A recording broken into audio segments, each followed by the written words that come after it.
Greetings. Greetings, everyone. I am Jim. I use he, him pronouns, and this is the third session of our short Amber Diceless campaign here on Channel Othertalk. We shall go around and say hello to everyone and just find out how they're doing and who they're playing. And we shall start with Pope. Hello. Salutations all! I am Pope. Pope World Build on Twitter, World Build on Twitch. I lurk in all your streams. And tonight I'm going to be playing Addison as we dive into the One City and all the intrigues therein. The shadows are dark and long, and we already saw Merlin use the spike herd. I am already in the deep end, and it's just going to go downhill from here. But everything's fine. Everything's fine. And I'm looking forward to just being fine with everyone here. Everything is fine. Nothing will explode. Everything will be just fine. Let us move around to Chris. Hello. Saki, I'm Chris, and I use she, her pronouns, and I'm playing Azena, and yes, Merlin has made an appearance in the Court of Amber using the spiker. So we'll see where it goes from here. Yes. Second week only. Nothing could possibly go wrong. Absolutely nothing. And let us say hello to Anino. Hello. Hi, my name's Anino, and I'll be playing Lanada, he, him pronouns. Cool. And finally, Anders. Hello. Hello, I'm Anders. I use he, him pronouns. You can find me at Anders_D_K on the Twitters. And tonight I will be playing Lady Charlotte, who uses she, her pronouns. Coolness. Awesome. All right. Let us see here. I'm going to go ahead once again and just mention that, like we do with most games on this channel, we're going to be using the X card, the N card, and the O card. If we hit something that's crossing a line for one of the players, any of them can type an X in the Zoom video chat or anywhere else, or make an X symbol, and we'll back up and we'll do something else. If something happens that you're okay having in the game, but you don't want a graphic description of it, type an N in the Zoom chat, and we can fade to black on it, or put it behind a veil. So it'll be there, but we won't go into detail. Finally, if you're exploring a topic or area of roleplay that's particularly intense for you, but you want to keep going, you can put an O in the chat to let us know you're okay, and then we're good to keep piling on the drama. Something else we can do is put an O with a question mark after it when we're moving into a difficult topic, or say or do something and then think maybe that might be a little too much. Then everyone else can respond to that and let us know if we're still doing okay. Let's see. So that's that bit. All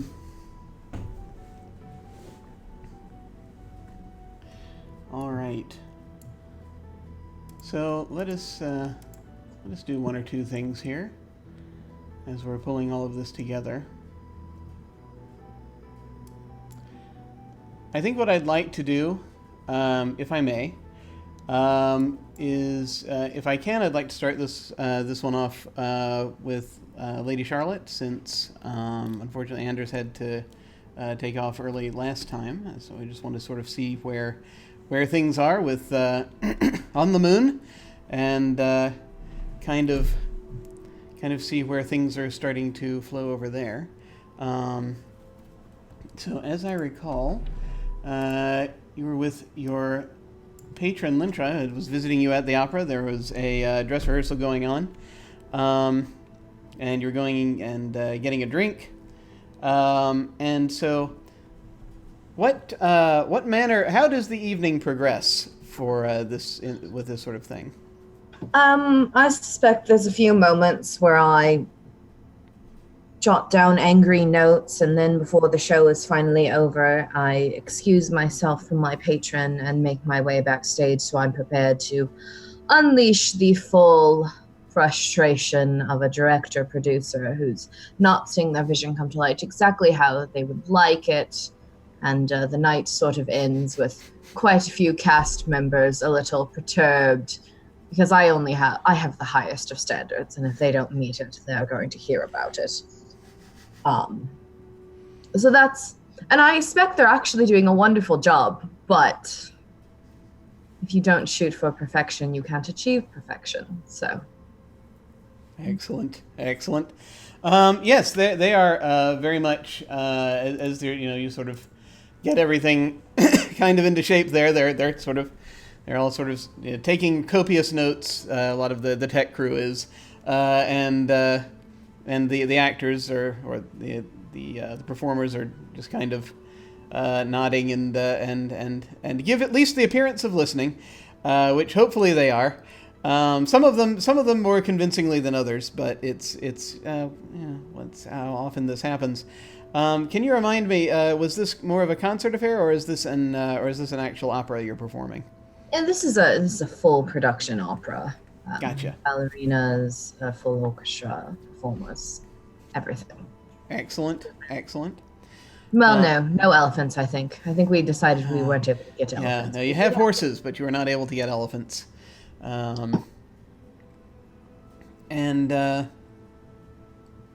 So, are there? Do these things have afters where folks are going to mingle and what have you? Once the rehearsal performance is done. I suspect that the cast has their own traditions, and I suspect that they try to keep those traditions perhaps more private from members of the theater and the opera house of my standing. We sort of run in different circles. I most likely have a nightcap and a late drink with the production team, sort of a last drink, a celebration of where we've come, and preparing our spirits and our loins for opening night. What have you? So probably, so it sounds as though this is more of a solitary type that Charlotte tends to be. Yes, she's probably, and surprisingly enough, despite her career, an introvert, but very good at faking it. Okay. So does and this is for a further question. So once all of that is kind of, and folks are kind of they're sort of packing up and going their various ways to. Does everybody live on the moon, or is there like a planet below they have to go down to, or? Well, so we're an equity opera house, and that means that we have required standards for the production and safety of our performers. Living standards, safety standards, and my total theater kid life brain is not coming out at all in this moment. So they all have rooms provided for them as part of their payment, and they're likely on the moon, though separate from the theater, perhaps attached to rehearsal spaces and the like. So they do leave the premises and go somewhere else. So I feel like at this point, perhaps it is really only Lady Charlotte and a few of maybe the lighters and folks who are making last minute changes on the set, and we're all sort of in our individual worlds. Excellent. A detail that perhaps I should ask, because there are different things that I'm imagining, but I just want to make sure I have things clear in my head. Also, it's been a couple weeks since we did the world buildery. Is this moon in orbit around anything, or is it? I believe we discussed that it is, like Lady Charlotte, strangely and precariously, perfectly neutral between chaos and amber. It sort of has this place where it does not go to one side or the other. Now, within this shadow, however, which is going to be technically a separate reality, separate dimension from either of those, just locally, because each one is its own reality. Is there just a moon? If we were to pull a camera back, would we see just a moon, or would we I see it think- around something? Because we're leaning into our fifth element inspirations here. If you pull back from the moon, you see a beautiful gas giant that provides wonderful sort of landscapes of colors as the gases flow together. Not habitable in any way, but we are in orbit Yeah. of it. And like the physical laws here can be pretty much whatever you like. So my next question is there air on this moon? Yes, Okay. we do have some form of breathable something or other. Excellent. Good. Okay, cool. So I think that is the housing and all that, and where Charlotte keeps her apartments and everything, is this all within the same building, or are there other buildings that one goes to? Is there like a little town here on the moon, or how does this I work? think so. Perhaps a small sort of commune almost of rehearsal spaces and apartments. And Charlotte probably lives actually above the theater itself, separate from the commune. She probably lives in sort of a penthouse suite directly above her life's work. Excellent. Good. Okay. So, part of the reason I ask all of these is because I just want to make sure that I've got the elements here together. And so, as you are kind of when the last few stragglers are heading out, and I presume you're kind of getting ready to lock up behind them, you hear something that sounds like someone moving over back in the stage area.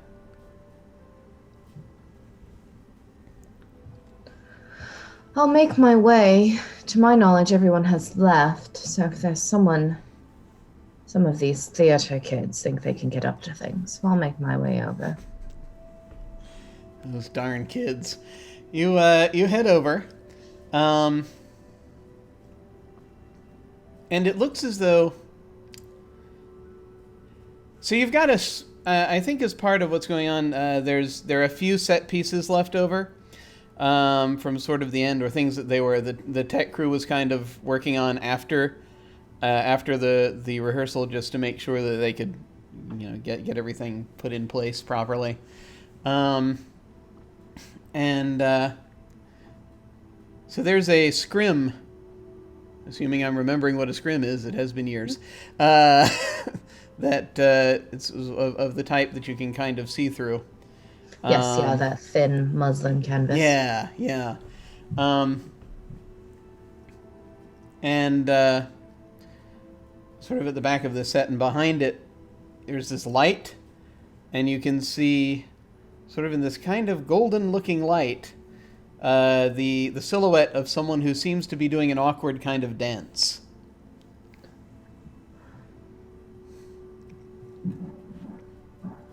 Is this the ghost light that's always lit, or has someone lit any of the other additional spotlights? Am I used to seeing this light on? No, this is something that should not be there. It could be like someone might have lit some kind of light that's like it brought a special light in or something, but there was nothing of that color that was in use during this production.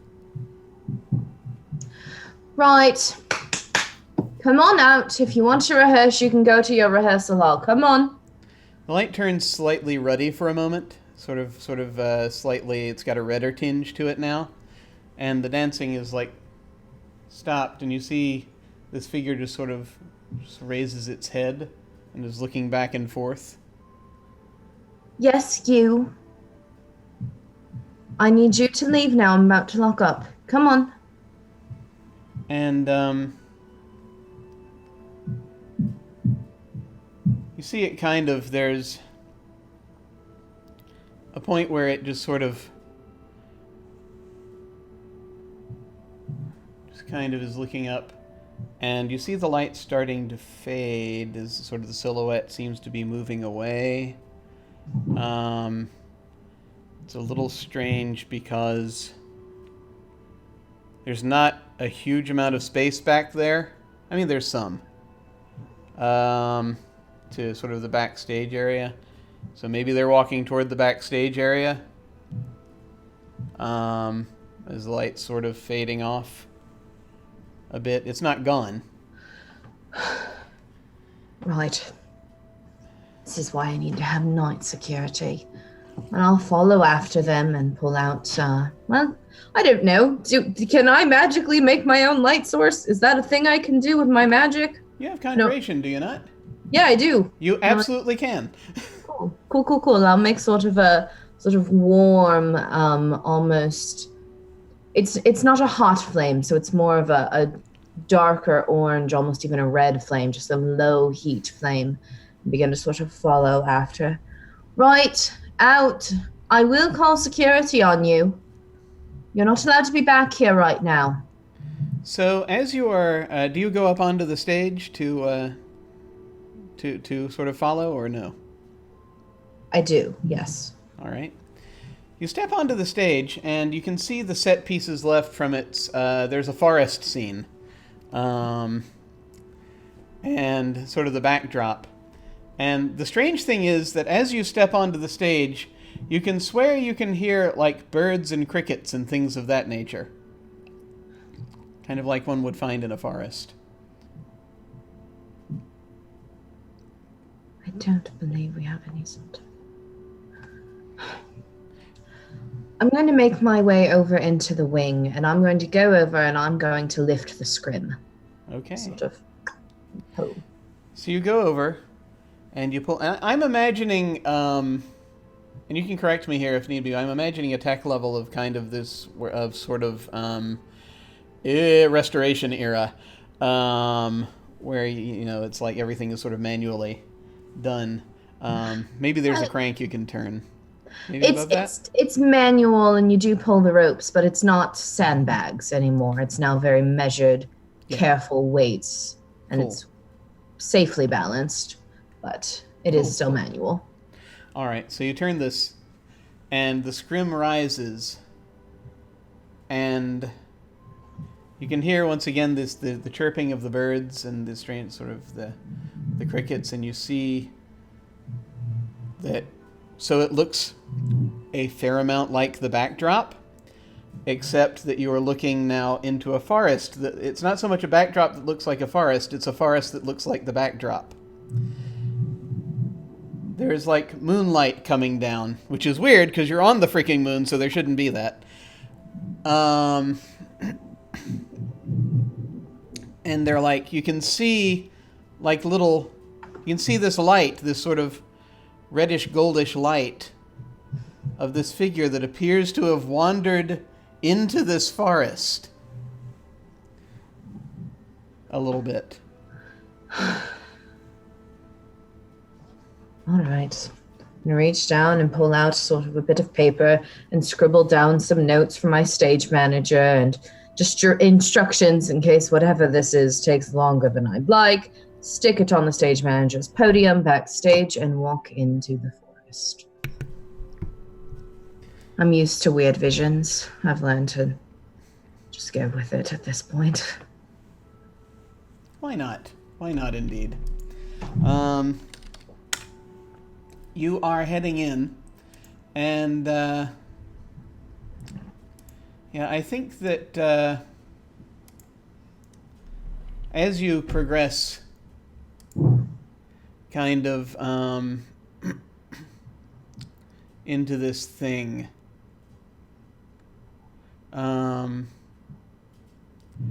it kind of gets deeper.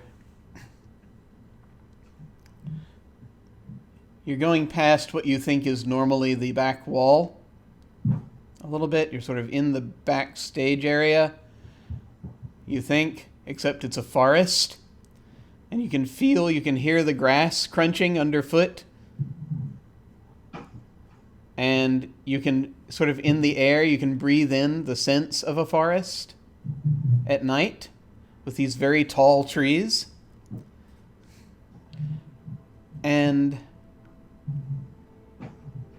you see this. There's like an outline of someone that you see. It looks like they're outlined in this sort of goldish haze, and then they turn behind this tree. I suspect Charlotte makes a very strange juxtaposition in this forest, in her full hoop-skirted black gown and her lace gloves and her updo and her mask. And she just sort of reaches out and touches one of the trees as she's walking. Is it real? Is it a tree? It feels like tree bark. This is something I presume you don't have a lot of on the moon. Unless you have a forest on the moon, you might. But, You know, if you're looking for work as a set designer, I think my operas could really use your talents. And I'll follow behind where they disappeared. you come around, and yeah, they're just sort of sitting behind this tree, sort of crouched down. Not like they're hiding, but they're just sort of a little pensive, as they're just sort of swaying back and forth a little bit. You can see this. So what you see, they look relatively human-ish, but their skin is glowing this alternate sort of reddish, goldish glow is just coming off of their skin. And they're wearing what looks like a sort of a tunic, with a kind of, I would say it actually looks sort of Renaissance-ish, almost, as sort of a more Renaissance peasant tunic thing and trousers. And they're just sort of going sort of back and forth, moving back and forth a little bit. Well, you're a strange sight. And you sort of turn and look up at you, sort of squint, and you're wearing your mask. So they're speaking to you in a language that's one that you have not heard, but your mask is able to translate. And it sort of looks like, can you tell me where I am? Can you? I am not entirely sure how... This is a lovely place, but I am not... It was very strange. This is better. But I did not know where I was for a moment. Well, darling, if I'm quite honest with you, your little magical trick here has me wondering the same thing. Trick? What do you mean? Well, I don't normally grow forests on my stage. This is a trick, yes? Oh, this is not supposed to be here. No, not really. I thought the forest was following me. The forest is following you. I thought it was. Do forests follow people in your experience? Not usually. It's just been a little while that it's been happening. I finding myself in very strange places, and then when I try to think about it, I return to the forest, and then I end up somewhere else sometimes. It's unusual. I don't know. You think about places and find yourself there? Just the forest. As I'm familiar with it, but I'm not sure of the... I'm not sure. Well, I think about forests, and I don't find myself in them. In fact, I think about forests, and then I have to go yell at 5 or 10 people to get them to make forests for me. This is out of my realm of expertise. But Perhaps it is a simple-minded concept, but if we were to retrace the steps we just took, we might emerge where we came from. Is that... Where is that? Oh, darling, you're on my moon. That's Opera House, the eclipse. You on the moon? I do, yes. A bit funny to think about a person owning a moon, but that's how it is. How do you get up to it? I've never heard that question asked quite like that before. Well, it's the simple answer, and perhaps also the most complicated answer, is magic. Ah.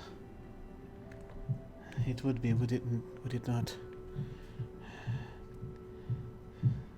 It explains everything, and it leaves us with many, many, many questions. That magical creature, it's a will-o-wisp, moved me, I think. Took me from the forest. Well, I'm not a will-o-wisp, but perhaps I can take you from the forest as well, if it is the forest you're trying to leave. Offer them a hand. If you say it is safe, I will come with you. And they take your hand. You see the glowing has gone down a little bit. They're a little less concerned. That glowing, is that a familiar sort of... Have I seen something like that before? Does it remind me of a certain type of magic that people use, or... I think that, based on what you have seen before, let me look at a thing real quick. So,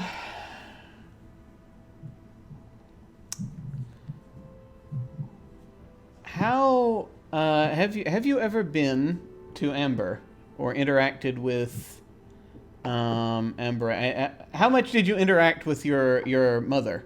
Let me actually put it that. How long into your life did you know your mother? Well, I believe a while, but not on Amber specifically.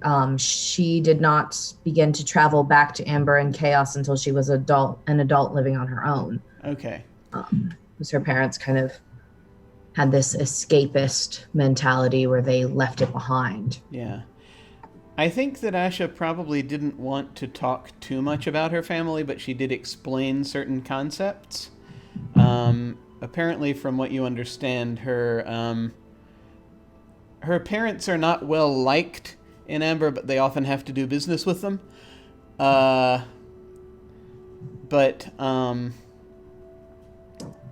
She explained about how pattern works and magic based on pattern, and this is kind of like that, you think, but it doesn't quite exactly match what she told you, but it looks like it's close. Pattern doesn't usually, if someone's just shifting shadow using pattern, it doesn't happen like this. You can't just be in a theater and then be in a forest. You have to gradually turn the theater into a forest, and then you act as you're walking, and then usually it doesn't leave forest behind, you know? It doesn't change it that way. That said, as you find yourselves moving away from the forest and you're sort of calming this individual down, you do find things returning kind of to normal. As you get finally you will find yourselves back on the stage. When we reach the stage, I want to turn to them and take both their hands in mine and go, look, I don't know how you got here. I don't understand what it is you've done or what has followed you and done this, but perhaps I can help you find people who would. If it is help you're looking for, I have many friends in many places. I appreciate that. I don't know how it is happening. There was just something, it came for me, and it was perhaps laughing a bit, and then then I have found myself elsewhere. How do you feel about your reflection? My reflection? Yes. Does it bring you comfort? It's all right. It's not... I don't think I'm particularly pretty. I'm going to grab onto just one hand again and begin to lead them out of the theater up to a staircase and begin to lead them up and up and up to the very top floor of the theater, if they'll go with me. I'll go. As you keep climbing, as you get higher, and they seem to be calming further and further down, the glow almost goes down to the point that you can still tell it's there. It's almost like a phosphorescent thing, sort of on their skin. It's still, glow coming from skin, but it's very, very low level at this point. I'll sort of lead them through a door at the top of the steps, and you see sort of a small, almost office-like conference room with a very small window that looks down onto the stage and the entire theater, but it's up so high that most of the audience, if they were to look up and back, would not notice its presence, sort of the director's suite, and then lead them through one of the two other doors in here and reveal a room full of mirrors. Some in the walls, some on the ceiling, some set in the finest and most elaborate embellished frames you've ever seen, some very, very simple and plain. Just kind of lead them in. Oh, goodness. You see why I asked. People who are afraid of their reflection are afraid of this space. Oh, no, this is lovely. Lead them up to a mirror and kind of stand them in front of it and then stand behind them. I want you to look in very closely. What do you see? All right. Can you remind me if there's a thing that happens with these mirrors? I think there's a thing that you do with them. These are my doorways. This is how I get to places. Okay, that's right. Okay, I remember this now. So yeah, the way a lot of these are going to work. Someone's trying to reach us. The way a lot of these things are going to work. There is a. Sometimes you just hop through and then you go past the side of where it stops reflecting, and then you get into the some folks call it the null dimension, the behind mirrors place. But sometimes you can just, make it move. And this one, when they do it, it happens, given the nature of these mirrors, happens fairly quickly.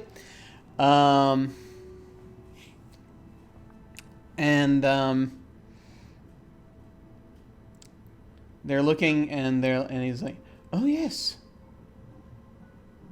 I assume this is more of a thing they concentrate on a place, and the place shows up. Is that kind of what I'm imagining? They're looking at themselves, and as they're doing that, I kind of focus beyond them and concentrate on the Court of Amber that I know to try to turn the mirror on. Gotcha. I'm going to lead them through. They're very skittish. I don't honestly know if they would go if I offered, so I'm being a bit forceful. They're a little taken aback, but you've done this very calmly and been explaining things to them, so that's a thing. So, are you thinking about the? Would this put them in the palace or in the city or somewhere else? She knows quite a few people. Some of them are more high up. I don't know if she's connected enough to have a one-way ticket directly into the palace itself, but perhaps a waiting room right at the entrance, or a fine and proper establishment nearby. Yeah. There's definitely something that'll work here. Let me just pull up a thing real quick,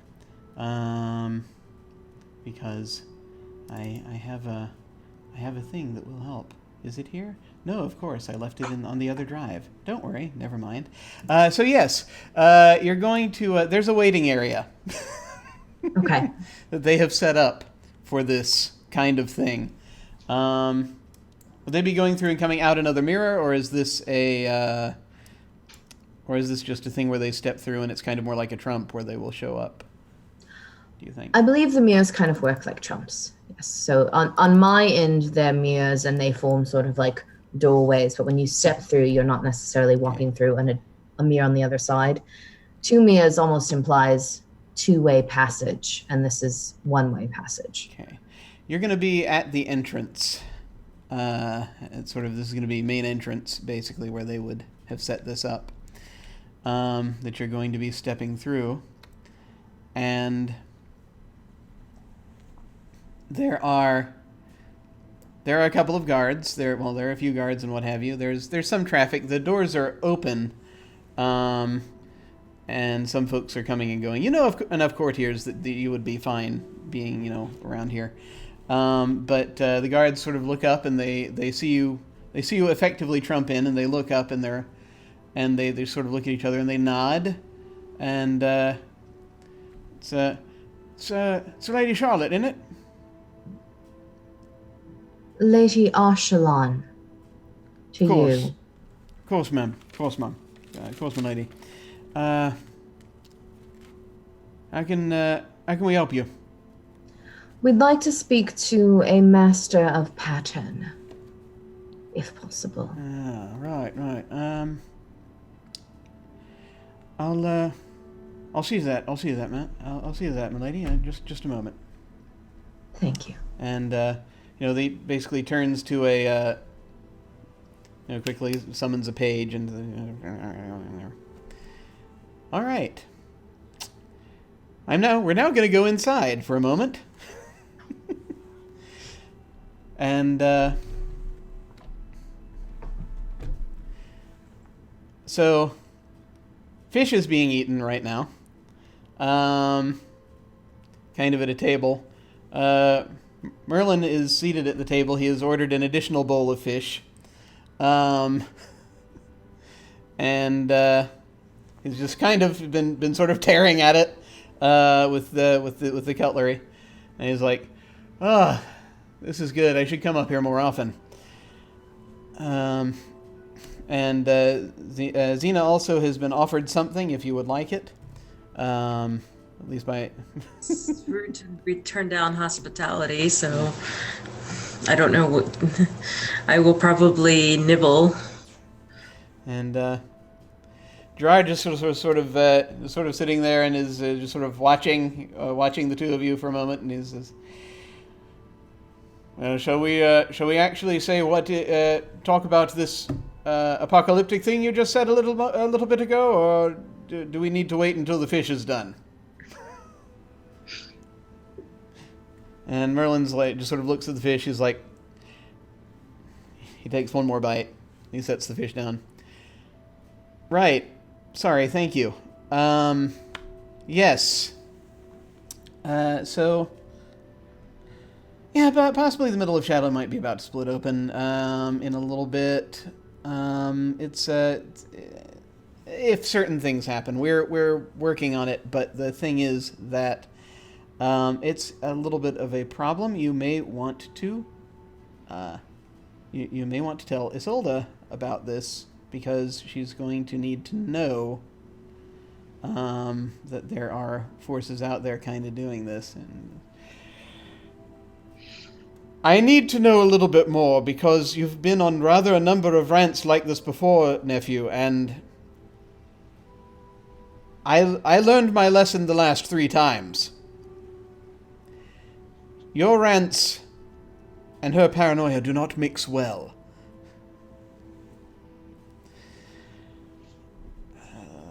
Fair. Okay, yeah, it's we're not DEFCON 1 yet. But everyone at the table, I think, looks confused when he says that. But we're still at a... Well, actually, Gerard kind of nods. He says, but we're still... I'd say we're at about a 3 on a scale, and he sort of looks around on a scale of like 5 to 1, 5 being fine and 1 being like really bad, everything's going to blow up. I'd say we're probably at about a 3 right now.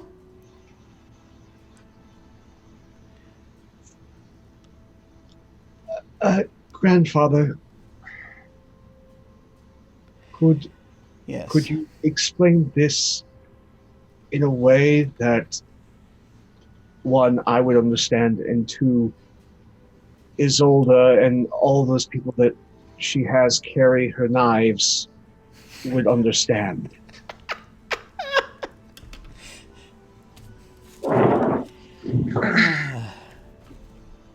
Right, okay. Yeah. So...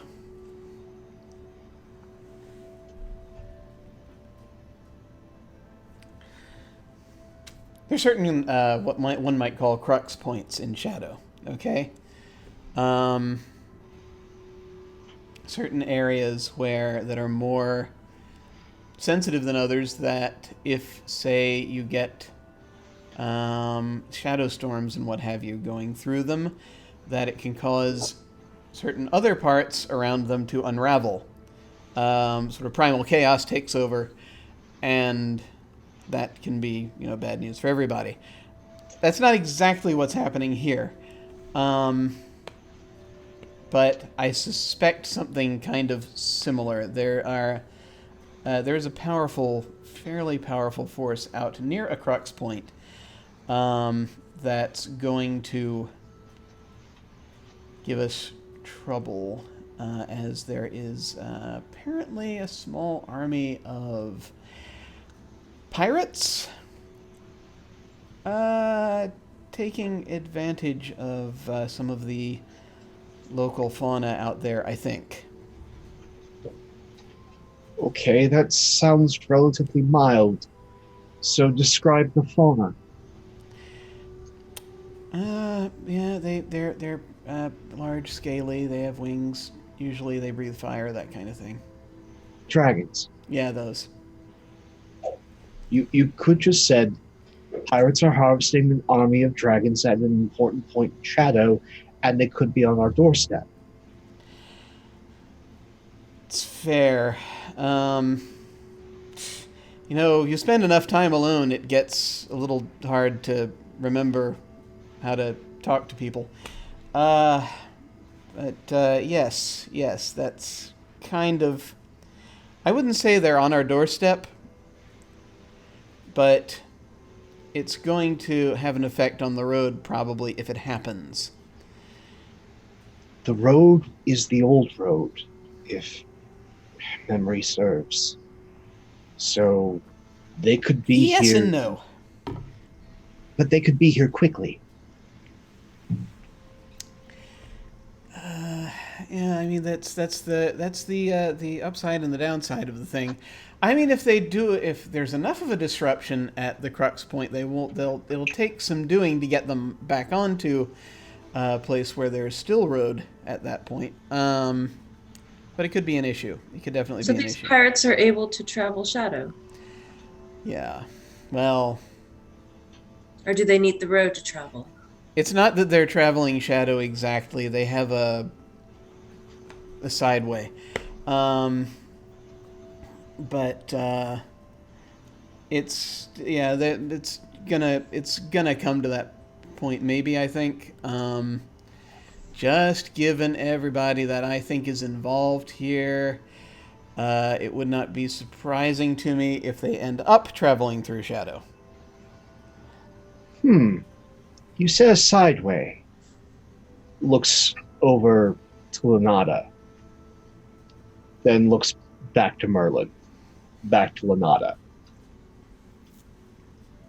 So... Oh, yes, I'm sorry. I don't think... I'm sorry, I was just so enthralled by the fish, I did not introduce myself. My name's Merlin. You're Lanata? Sure, today I am. Are you someone else on other days? Could be. Oh, that's interesting. Do you pass your conscious to different physical forms, or do you change your identity completely? Yes. Okay, this conversation's going to last a very long time if we keep it that. But I think we should probably cut it short because Rumor was just here with another one of Zolda's problems. And considering looking over to our very large family member and giving him that sort of like deep concerned look, since that has a family member's fingerprints all over it, and now this is happening, there's no coincidence here. I mean, that part's probably representative of different, maybe different sort of areas, but maybe, I don't know. What are you talking about? Grandfather, you're talking like you know things. I mean, it's kind of part of the gig. I kind of have to these days. So I'm not sure which part is going to link up with which part. Maybe you can tell me, oh, there's someone here. And you just sort of look over, there's a page, just kind of, who's just sort of been standing by the corner of the table for the last minute and a half. And Gerard just kind of looks up. One of these days, lad, we have, and he actually is, he's pointing to Merlin when he says this. One of these days, lad, we're going to need to untangle you a bit. You've gotten tangled. Can you blame me, given whose job I'm trying to do right now? Understandable. And he turns and to the page, he says, "What is it? What is it, boy?"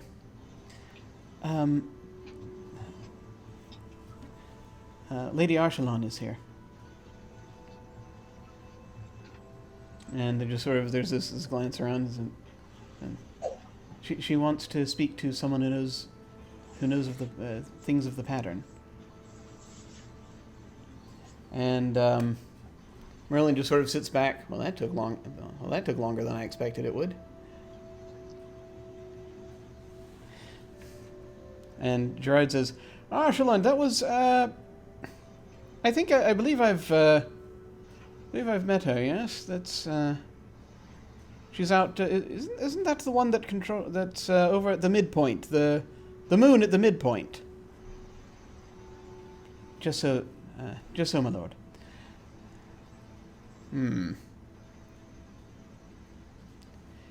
He just sort of stands up.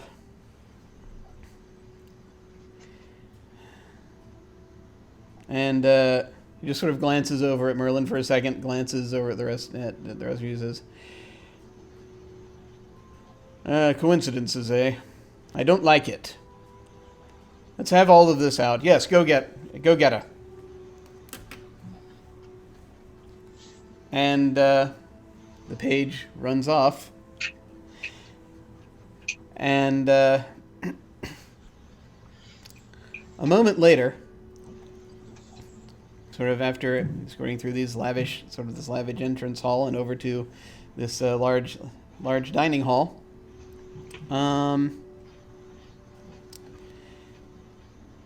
we had a little description of let's see. Has anyone not described what their character looks like yet in this tale? Or perhaps we should do it again, just in case. Let's go around and say what everyone looks like. I'll start with Addison.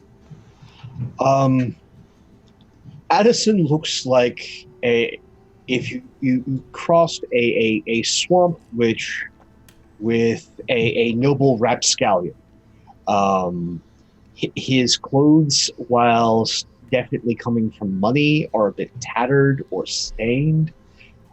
with all sorts of odd little bits and bobs.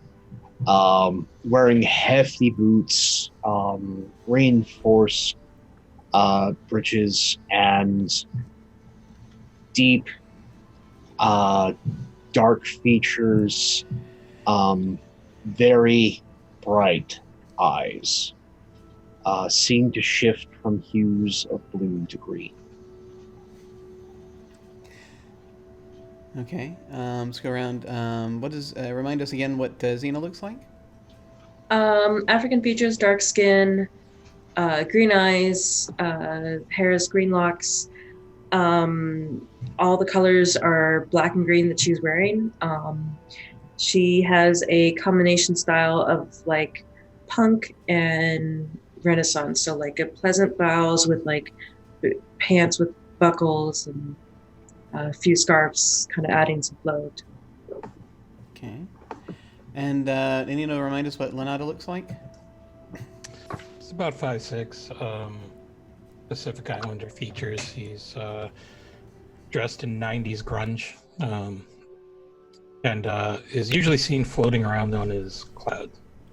Is this cloud around currently? Yes, he's sitting on it right now. Nice. Anders, was there anything about Charlotte's description you wanted to reiterate for us here?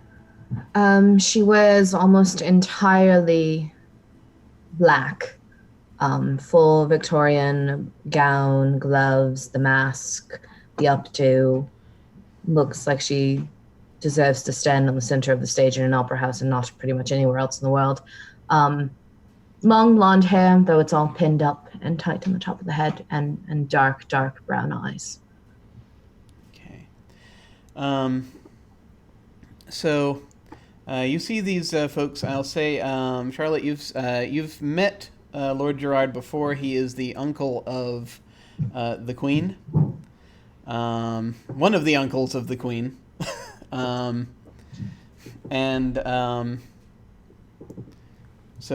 And he is usually, by default, and this has probably been the case for as long as anyone remembers, usually when there's no one here who's in charge, he's in charge. So he basically takes care of affairs of state when the Queen doesn't want to, basically. Kind of a sort of a seneschal type deal. But, doesn't, he's very, he tends to be very unassuming when it comes to a lot of things. He's very, I don't think you've ever actually seen Merlin before, necessarily, because he does not get out much. So this is just a guy this is a guy wearing a gray poncho, a sort of a gray cloth poncho, with sort of purple, sort of Renaissance-ish trousers, and he's got a dark beard and dark hair with a little gray at the temples,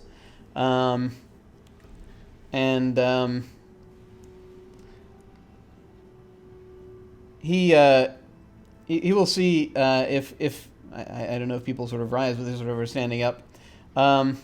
He kind of stands up though when he sees the person behind you, a little bit. So there's an individual whom I didn't fully describe before even, but this is an individual. They look like they have kind of sort of Renaissance-ish sort of peasant-looking garb, so sort of browns and grays, and has a very very close cut, almost like shaved almost down, dark hair,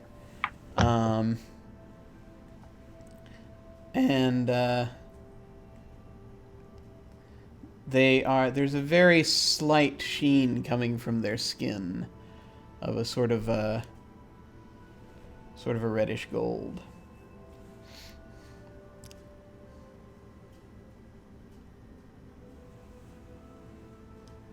And Merlin actually slowly stands up and is locked eyes with that individual. Lady Charlotte sort of just enters with a swish of the skirts and a clack of heels on the floor and comes to stand by the table.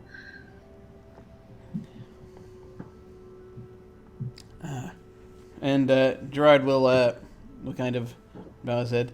Lady Archelon, a pleasure. To what do we owe your visit? Oh, nothing in particular. Just, this one found themselves suddenly in my theater, being chased by a forest that magically manifested itself in the stage scenery. A bit beyond my capabilities, but I thought perhaps someone here could help resolve them of their little following forest issue. Yeah. And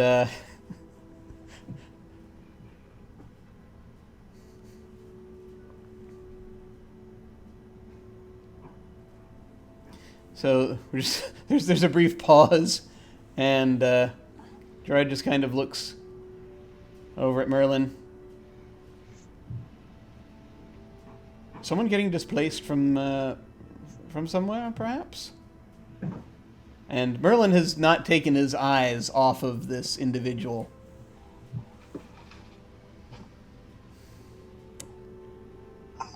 What are you doing out?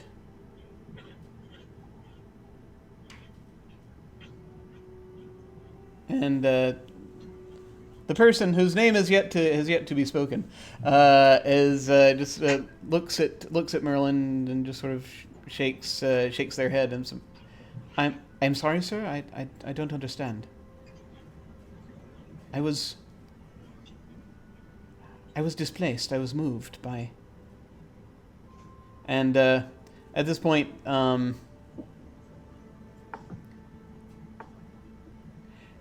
when he's saying this, it's in a strange kind of. Those of you who speak it, it's actually a strange kind of dialect of Thare, which is the native tongue of Amber. Would I speak that? Oh yeah, it's the same. Thare is also spoken in Okay. Chaos, so it's same language. Yeah. But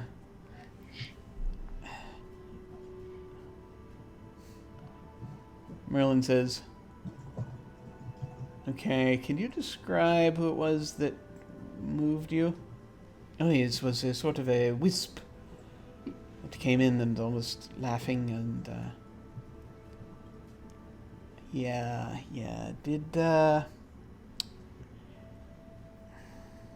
he say anything?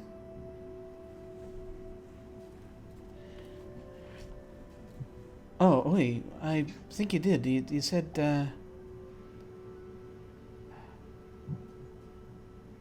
he said it was, I had to keep away from the dragons? Something, I thought it was nonsense. Yeah, it would be a good idea if you keep away from the dragons and not be here. Oh, great, okay. Well, now this is not the first time this evening that I've heard the word dragons be used. What a wonderful coincidence that I was not informed about before. Like, no, the fists are just clenching. And just staring daggers at his grandfather at this moment. All right. Yeah, okay. Meanwhile, my character's thinking Amber is a lot more lively than the Court of Chaos. It is, isn't it? Strange. They're much more sedate. Who knew Court of Chaos was the quiet one? I know, right? Okay, tell you what,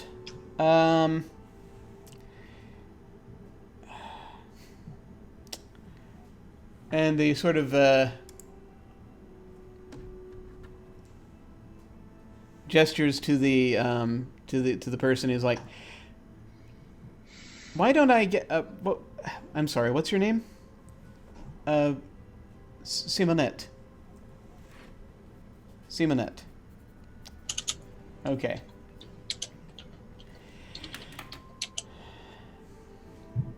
Yeah, I can get you back where you need to be. That's not going to be a problem.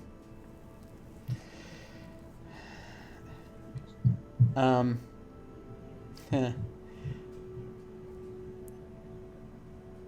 Lady Can anyone get me back to where I need to be? I do have an opening night in 2 nights and would like to return to work. Up on the moon? Yes, quite.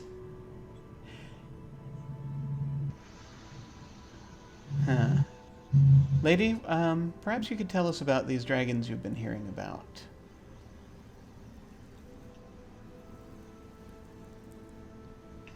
Well, nothing specific. Just that perhaps there were dragons around, and perhaps there were parties interested in them.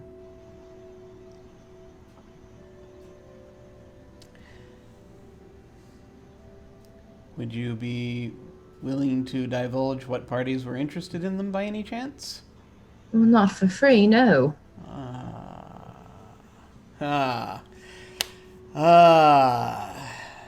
You are in the family, aren't you? Excuse me? Wait, you surely... Sorry, forget I said that.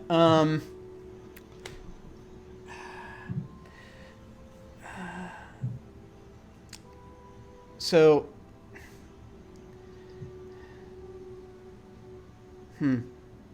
We should probably do a bit of negotiation here soon, then, therefore, to see rather what it is that's going on over there. That's kind of important. At this, Xena, your... what does it sound like when your device, your communication device goes off? It will be the greeting in whatever native tongue or language that the person communicates with. So in this one, it would be the language of the ambers saying like, hello, hello. Okay, so that's kind of your ringtone is it just says hello or Yeah, well, it's just whatever it takes to, like I said, the standard greeting. If it's a creature that communicates via flashing light, it would be a flashing light. So whatever communication. Okay. Well, I ask, is there like a tone or something that goes off to let you know that it started, or is it just someone starts talking and that's it? Someone starts talking and that's it. Okay. Yeah.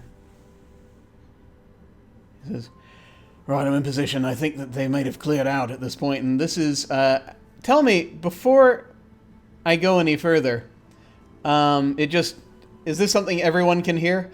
Or is this... No, well, currently it probably is because I haven't perfected private communication. You haven't calibrated it? Okay. No, I have not calibrated. And you didn't tell me to calibrate for private. No, that's fine. That's fine. So yes, that's what everyone hears. You hear this voice. Charlotte, this voice is familiar to you. It's coming out of this device. It says, all right, I'm in position. I think they've cleared out. I can't see them anywhere. I don't know where they've gone to. It works.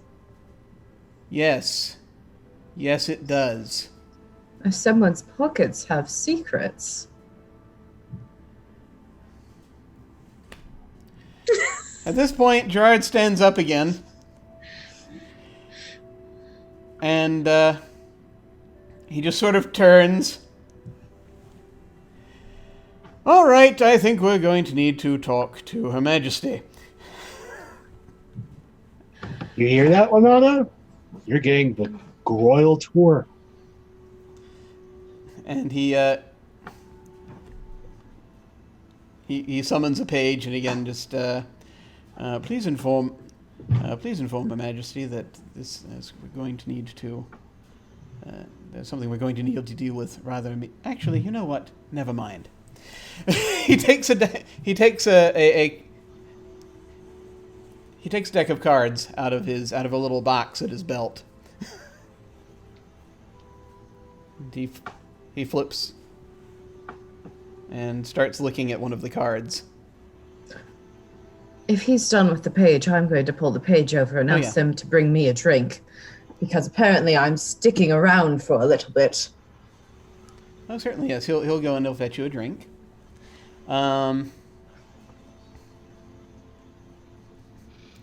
And after a moment, you can't hear what it is that Gerard is saying because he's doing it, mind to mind. After a moment, he's going to drop the card or put the card away. He's like, right. We're going upstairs. How pleasant. Are we certain there's no one who can just escort me home? I really do need to be getting back. Lady Archelon, I could escort you home, but it would be probably the most unpleasant experience of your existence. Well, you don't know much about my existence, then, do you? I know enough. Pulls from sleeve, like, something unfortunately squishy and leaking. This is just the start of how we have to get back there. Right, I think I'll hire someone else.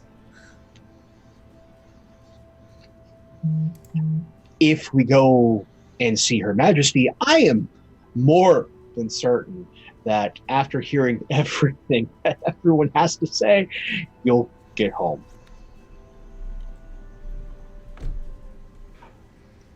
I look over towards Lanata.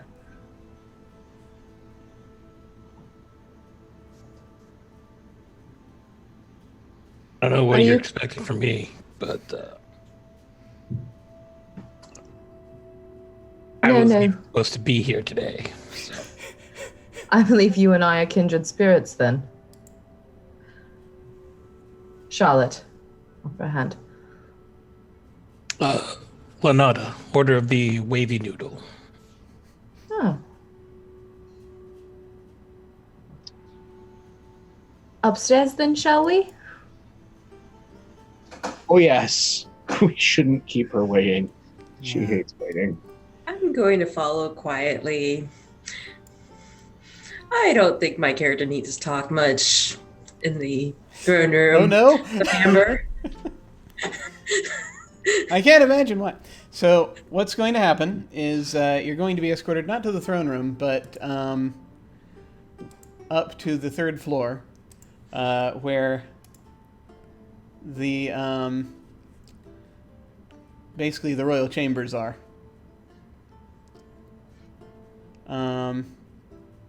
I think. Yes. Because that's, well, actually no. You know what? They only need to go to the second floor. They're going to go to the library. That'll be easier. Nothing bad ever happened in the library. So, you get up.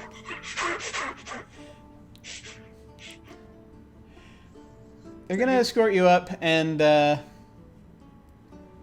there is, it's basically, it's a very wide room. There are, occupies most of the west wall. There are a number of desks and tables and what have you. There's a big fireplace with a sofa-like item in front of it, and a few shelves with books and what have you on them. Most of them around the walls. A couple of glass cases with various things inside. It's sparsely furnished. You got mostly 2 tall stacks extending out from the southeast wall, 3 from the north wall.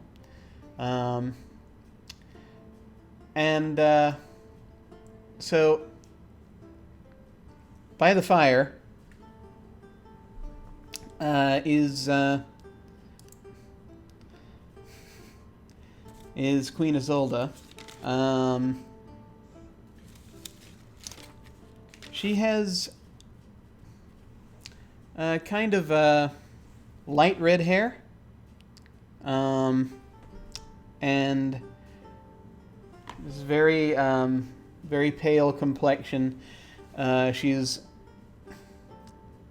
actually not she's not dressed for court per se right now exactly. She's wearing a very nice very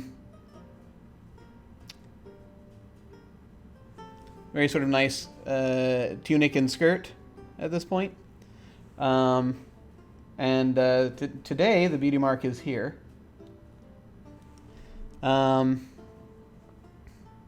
You will note that Rumor is standing nearby. Just a little bit of a ways off, in front of one of the stacks. And Gerard is going to go up and talk to the Queen first for a minute or two.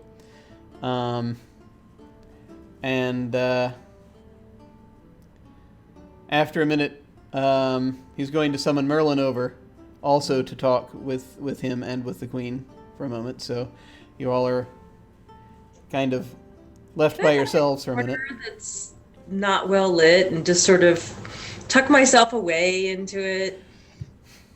There are several of those in this library. Yeah, I think I'm gonna do that. I am looking for the nicest rug to stand on. Here's a lovely rug over in front of the central desk in the north section. Yeah, I'm standing right in the center of it. Excellent.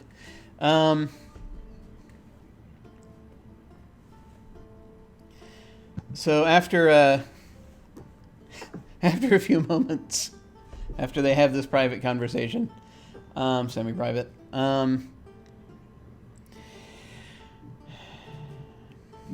she nods and stands up, and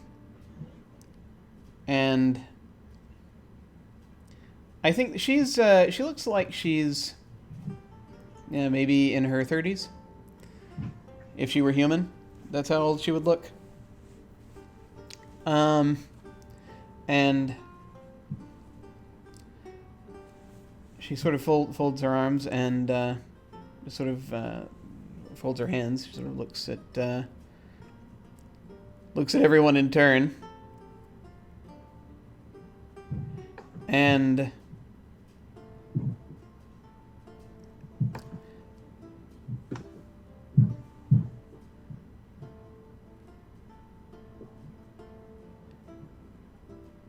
let's see. I think she's going to look over at... she's going to, without actually looking at her, is going to say, "Lady of Chaos, please come forward." I will step forward. Majesty.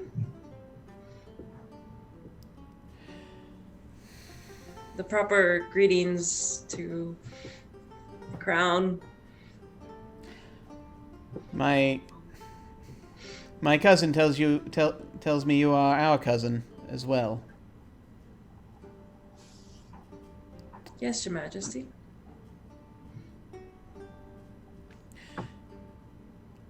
What occasions your visit? I came to consult with your cousin on a prototype communication device I'm working on. He was a professor of mine back in the courts. She nods slowly. And just sort of looking over. She seems to be studying your face.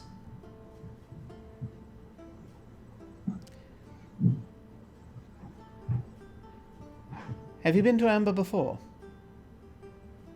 No, Your Majesty. My first time. Tell me of this device of yours. I would have my bag with my devices, and I can pull them out and explain the basic science behind them. Yeah, she will immediately, first off, to say in simple terms, and then just sort of, so you sort of break it down. She says, "This device seems to have rather a range to be able to reach a central point in shadow, is it?" Indeed, Your Majesty. And are there others?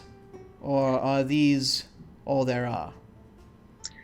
The ones I have with me, and the one that Merlin gave to the gentleman he was communicating with. That is all. Yeah, that's going to be a thing. And she looks. We will speak of that in a moment. And she will look over and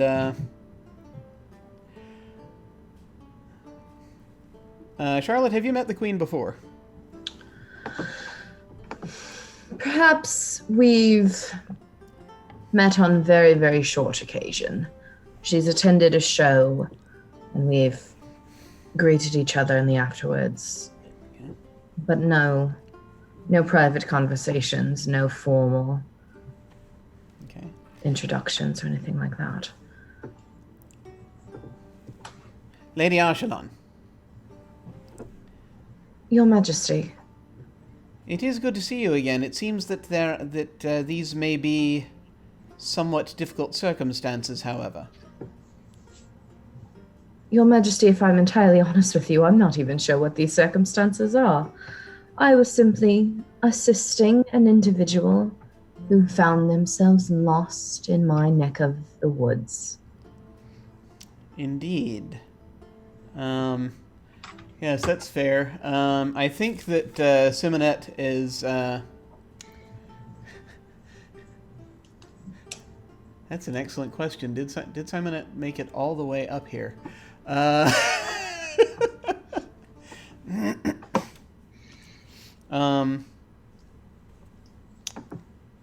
Yeah, I'm gonna have to say that they did, because I didn't specify that Merlin was doing things to them.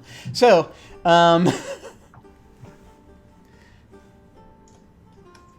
and so I'm gonna say Simonette is near the entrance, and she sort of gestures. This one, yes?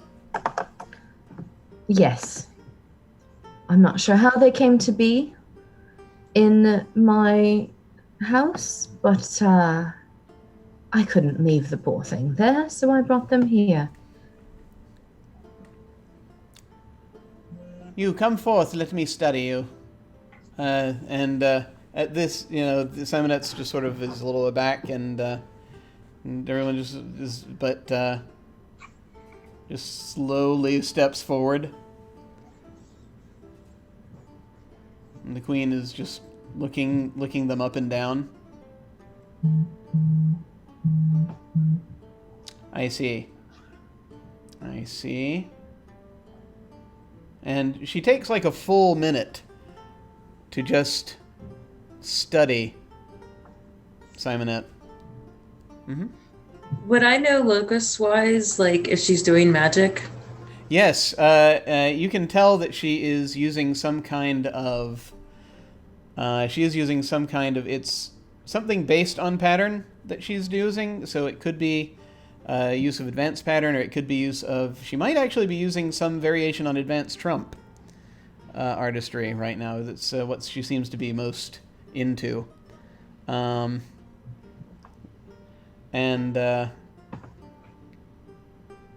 As she's just sort of looking up and down at this sort of... I see.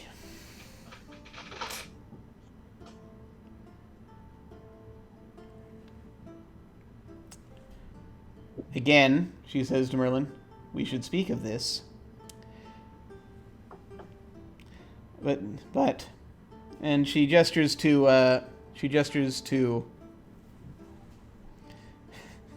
Addison, whom I think, regardless of generation, because of the immortality thing, I think it's just, cousin, uncle, etc., for the most part. But she gestures, cousin, to Addison. Yes, Your Majesty.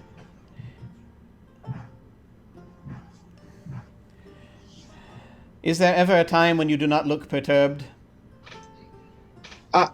I was perfectly happy earlier today before there was a terrible misunderstanding between Rumor and my latest acquaintance, Lanada. And from there, it's just all been downhill. What happened? Now, I have been apprised of the situation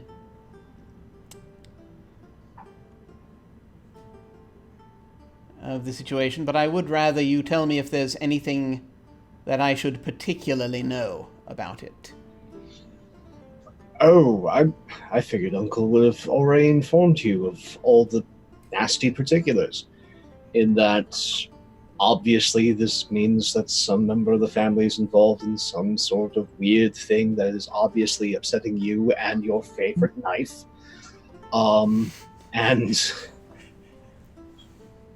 And that eventually, and just looking over at Merlin and then back to her, is tied to this dragon problem in some nefarious way, and that this is going to be a thing because it's our family.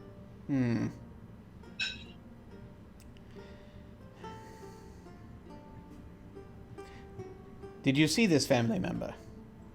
No. All I saw was a nice, pleasant little old lady who seemed to know far more than most folks in Shadow. I see. And she turns to Lanada. And what is your part in all this? I'm kind of here just for the ride. Ran into that crazy chick there with the really lame-o knives. And he's going to point to Bruber. And honestly, I'm kind of in a bad mood because I ran out of hash. And someone knocked my solo cup of drink out. And someone else ran off with the money that I had bet on this fight that never actually happened. I mean, who does that kind of thing in a place you call Duelist Alley? You kind of just have to duel there, am I right? But anyway, and he's doing this while gesturing with a catfish po' boy sandwich that he had made from lunch. So there's like dressing and lettuce just kind of flying and landing on books and tables. I am staring at you in shock. Just aghast. This is the first time most of you have seen Addison like smile, like he's beaming with delight. I heard my Amber relatives were crazy. I was not prepared for the amount of crazy. These things happen. I mean, I was just trying to find my way back to the other realm so I could just hang out at the fish concert like my original plan was, but but now you say there are like dragons flying around and all sorts of rumor stuff, and I'm gotta tell you, it's kind of putting a damper on my mood. And she just sort of looks over at Gerard, and Gerard kind of nods, and she looks back at Lanada.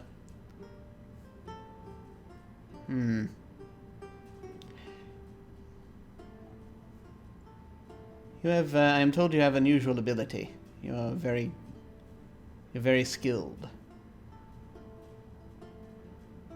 I don't know if you would actually call that.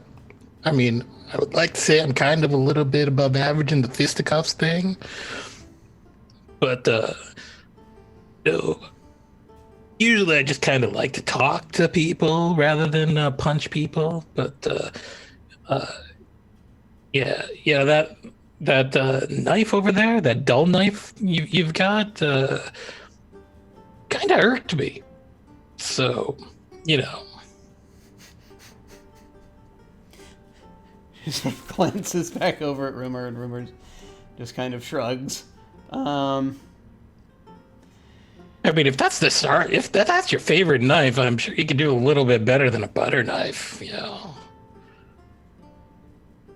Besides those little needle things on her fingers that are just like this, how are you supposed to catch anyone off guard with something that small? Charlotte again looks a little more severely over at Rumor, and Rumor just is like, looks shocked for a second. And then she just puts her hand up over her face, and she's starting to laugh. Just a little bit.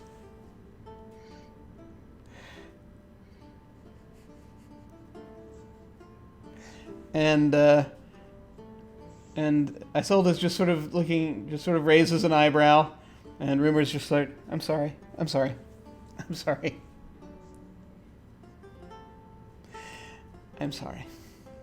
And Isolde nods. All right. See, there are difficulties here, and every now and then, one of the burdens of being at one of the poles of existence is that reality apparently enjoys unwinding itself. And so it seems it's rather that, as someone's gone off the deep end with their treachery. Unfortunately, there are way too many potential people that it could be. So, we must find out more. 2 things, however, first. Merlin, please tell us who it is that you are working with that is at the other end of that device. She says, gesturing in Xena's direction. And Merlin just sort of nods slowly and says, that would be my nephew.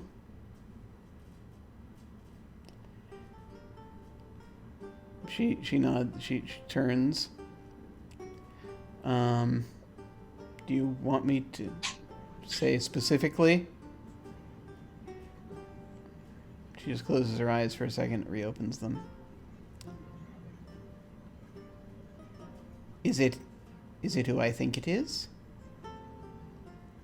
I think it's who you think it is.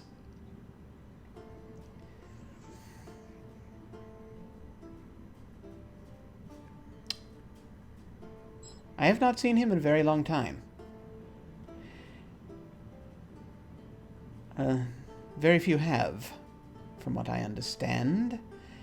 I have tried to contact him from time to time, but he does not answer. But apparently he answers you. Yes. Yeah. I mean, Dralak has,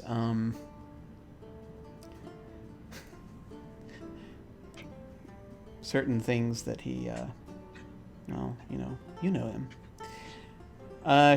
So Charlotte, one thing I should point out, this name that I've been using, and again is, remember a while, I don't know if you recall a while back, I was asking for folks if they want me to add in names or what have you, but Dralek is the name that I assigned to the character that is your father. Yeah. That's what I thought. I Yeah. thought that's where we were going. But So, you know that name. yeah. But I have a very good poker face, so. Yeah. So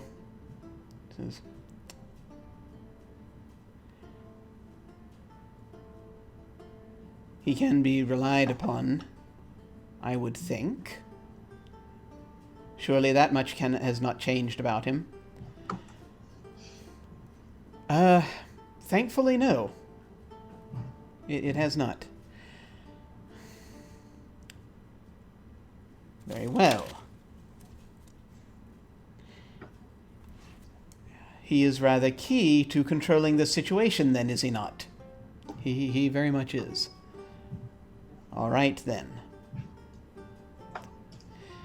Now, do you want to say what manner of person this is? She says, gesturing to Simonette. He nods slowly. He says, "Okay, so there's rather a lot to unravel here. The short version, please." Okay.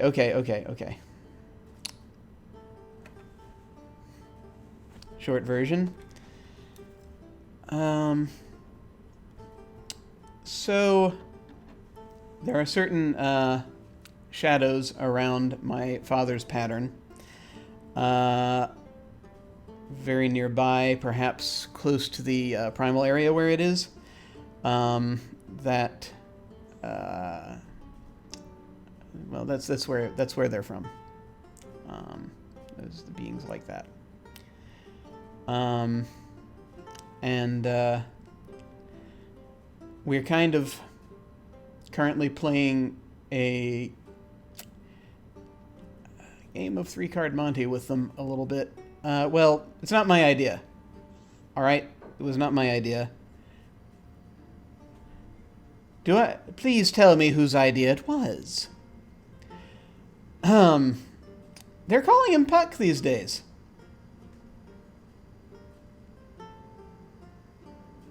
Puck.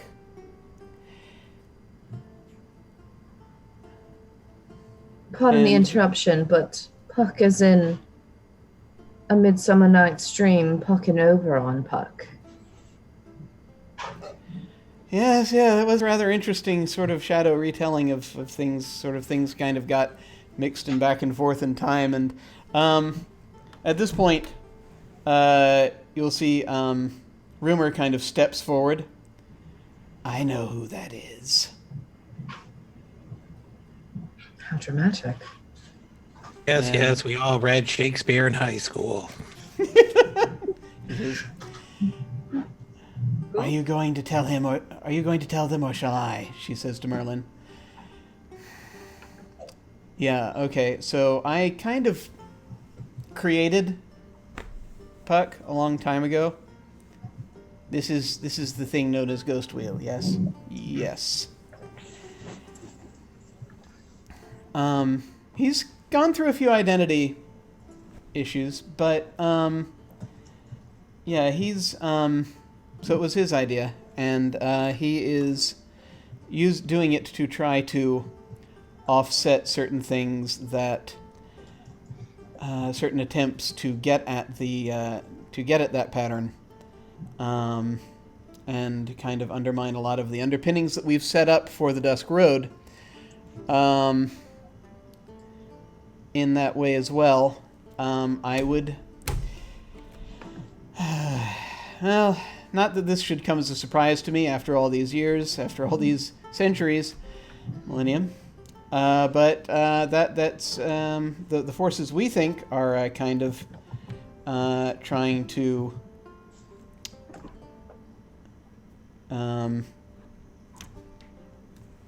kind of draw them in and draw off their abilities from their proximity to that plane.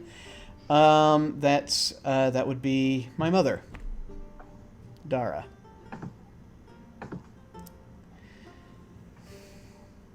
And at this point, the queen just sort of looks over and just says,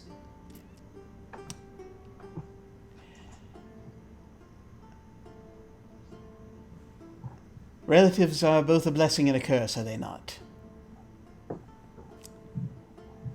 Yeah, often more one than the other. It just sort of depends, really.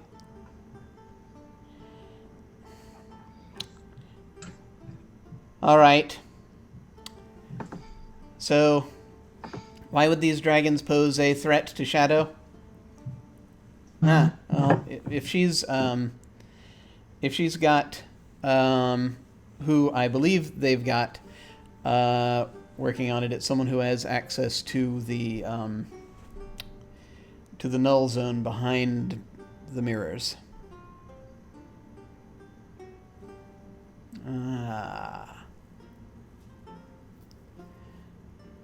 Yeah, this would be one of the it's one of the shroudlings has taken over a good portion of the the pirate fleet, and they're in the process of acquiring some of the dragons from the areas where some of the shadow storms come out. Kind of by some of their very nature, the dragons kind of have a sort of attunement to the shadow storms, and so hauling them out, bringing them anywhere can cause a lot of damage. And if they're going to be brought out at a fulcrum point, like, say, the moon, at the central area, then that might serve to unravel the Dusk Road, and will also...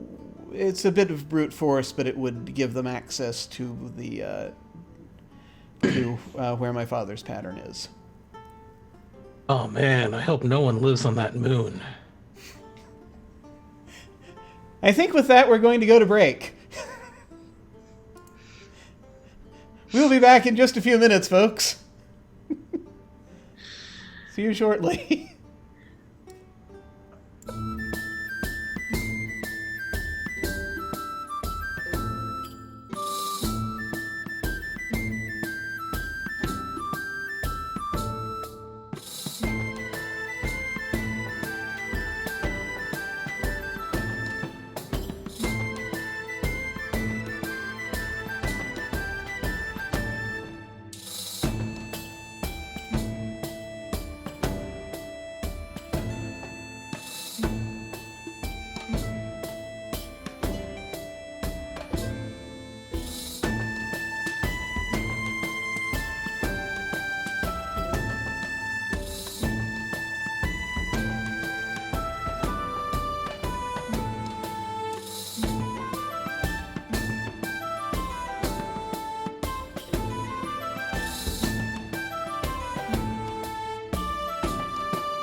we have returned.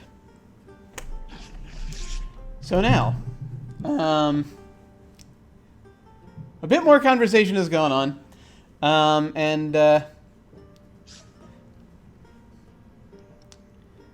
think that at this point, after sort of working over a few things and figuring out, some basics of things,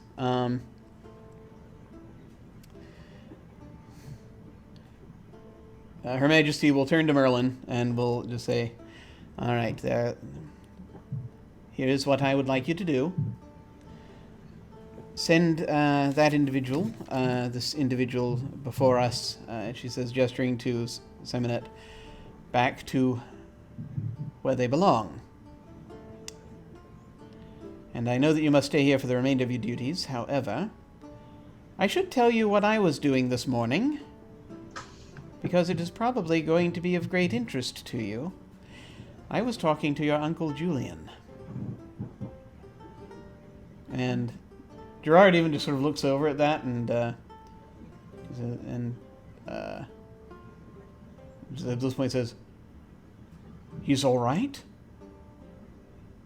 No, he is not. He has been infected by the gray skinning.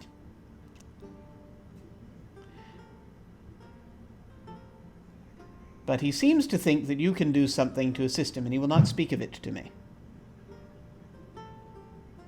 Please go and find out what it is, once you are done with this and the necessities of the sending.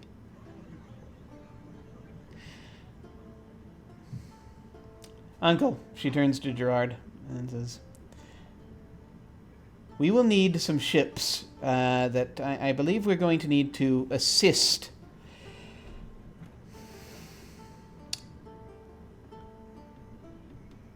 We're going to need to assist my brother.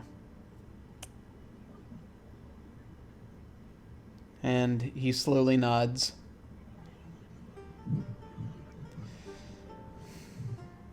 However, I understand. Now I understand, and Gerard says, "Very well. I shall have my son make ready the fleet." Now they shall have to. Now she turns and she looks at the rest of you. Nominally, she's addressing Charlotte, but also kind of everyone else. They're going to have to fly in on the road, so it's going to take a little time for the fleet to get there. But support will be needed here to turn back this force once they are found.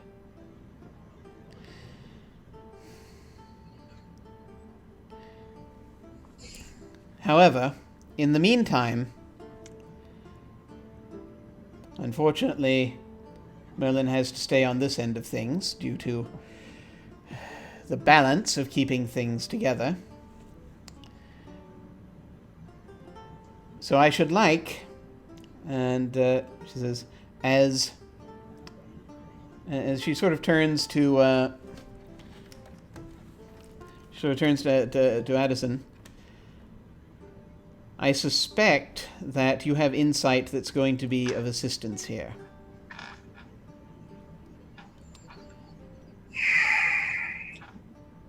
Family. What were you saying about family? Right. It does apply rather immediately, does it not?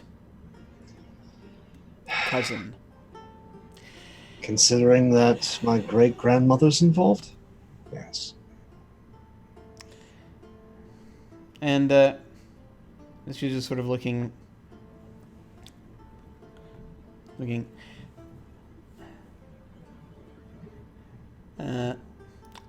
Xena, would you be willing to assist in this matter? It seems you already have a connection, so I would appreciate that if you could offer that.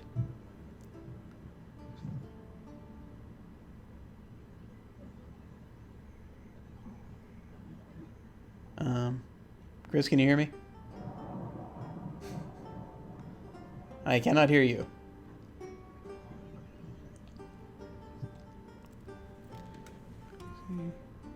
You're not muted.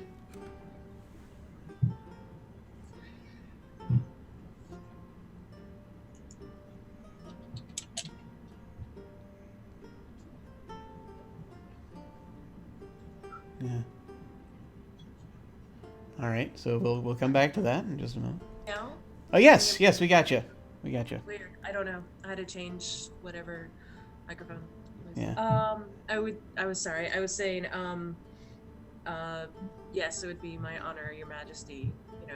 Court of Chaos. Of course we'd help. So.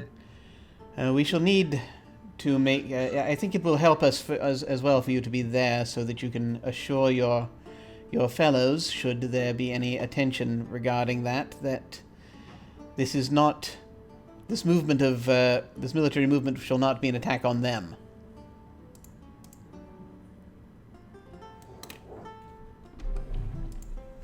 So, you are comfortable with me communicating everything that has happened to my court? It is understood and expected, if need be. However, my understanding is you are not necessarily here in an official capacity. I am not. And,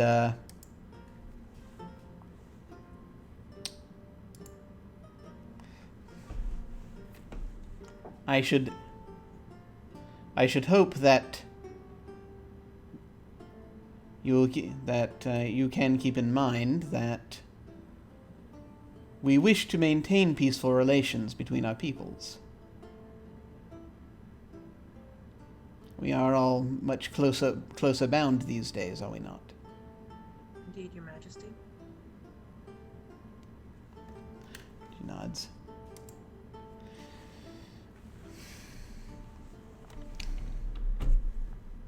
Very well.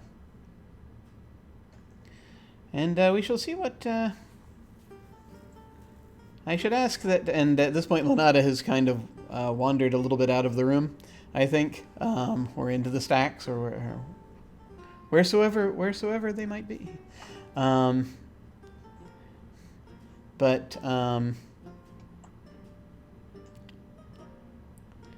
She will ask separate things of him, but we'll deal with that when Anino comes back.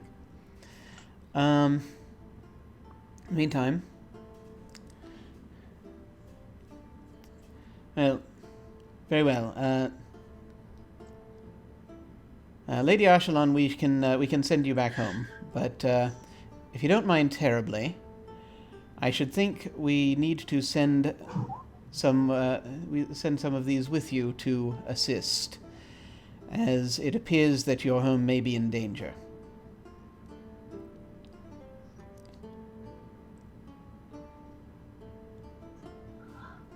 I kind of take in the others.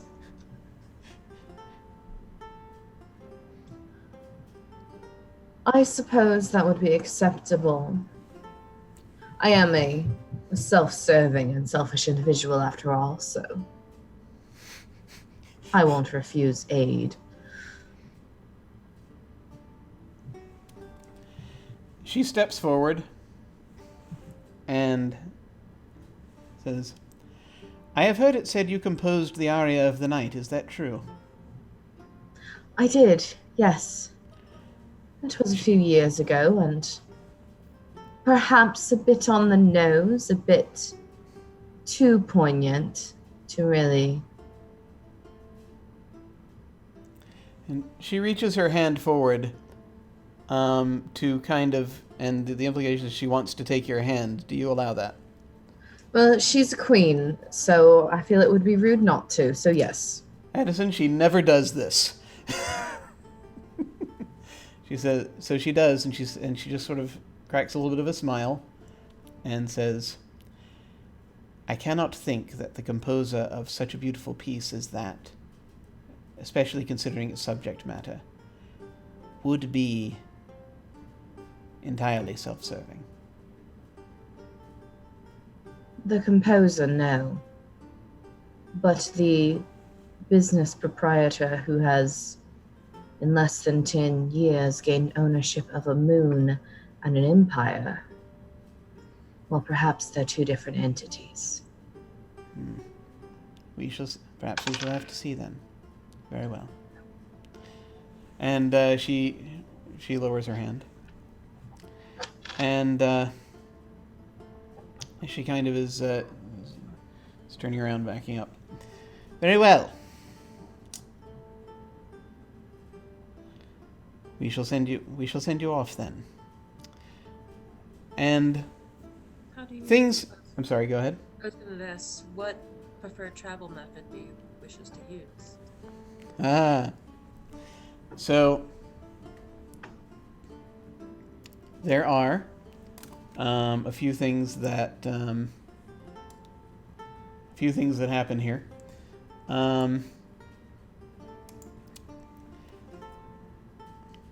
You're going to be given. You're each going to be given a few trumps.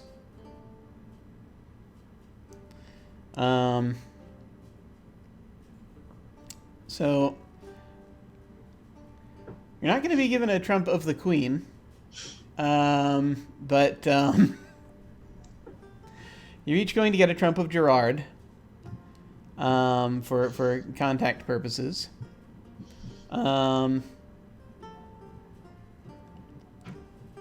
And you're each going to be given a... Now, the other thing is that, yeah.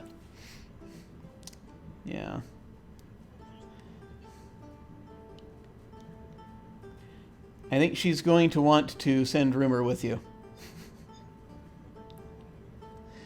So you're going to be given trump. You're each going to be given a trump of Rumor.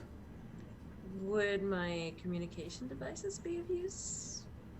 I could leave one of the relay devices and communication devices here in the library. If you're willing to do that, they will totally they will be happy to accept that. So let's see. I think I'm gonna have the last communication device and relay thing on me, so. So the queen will have been sitting down at at one of the desks, and she very quickly is doing a sketch as sort of, the final things are being sorted out, and as she's talking to everyone while doing it, so she's multitasking. And I think you're all going to be given you're each going to be given a trump of the an amber trump. So this is going to be a place trump. It's for the main hall, if you need to get back here in a hurry. Also, before things get moving, also the queen will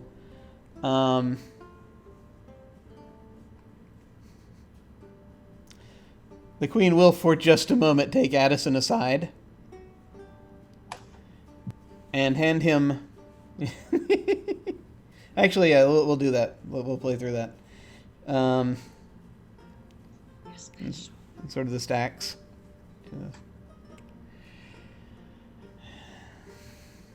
Cousin, you understand that as you don't seem to have had much of an interest in a lot of the family politics, that is one of the few reasons why, strangely enough, it seems as though you can be trusted here. I don't play the family politics because I know what it does to carpets and my clothes. Mm-hmm. Precisely. Well, that much I can understand as well. But these are for you. She hands you... she'll hand you about half a dozen cards, and you look at them, and they're trumps. You take them, they're cold, and they're of you. To give to whomever you wish. Use your best judgment. Oh, like he like takes these, looks at them, looks at her, and then looks very put out. Just like, you've given me a cursed item.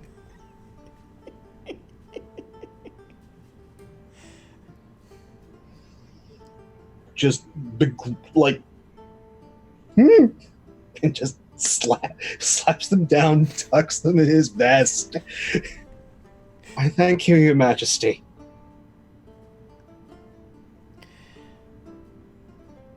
We do not, in our family, we do not have the luxury of total neutrality. Try though some of us might, she says, glancing over her shoulder in the direction of Merlin. My loyalty is to the city. Of course. That is understood. I'm not questioning that. I just merely say that staying out of things, unfortunately, is something that, well, it seems none of us can do. No matter how hard we try. Fair enough. And you can tell she's speaking from experience when she tells you that. That's why it's just the exasperated fair enough. Yeah. Because again, he's essentially the family's version of Pigpen. Yeah, totally. So,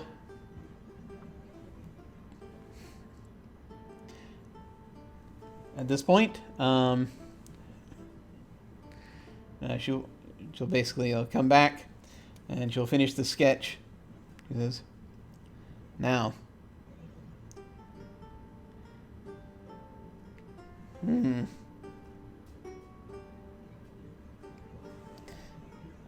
this is sort of more as things are kind of going through. Merlin, I think, also has made, by this point, not like within the last few minutes, but actually happens to have a couple of trumps of Xena. And actually, Xena, you probably have a few Chaos trumps, also, for members of your family, and maybe a few other folks in court. So you can, if you wish, have extras of yourself if you want to give them to anybody.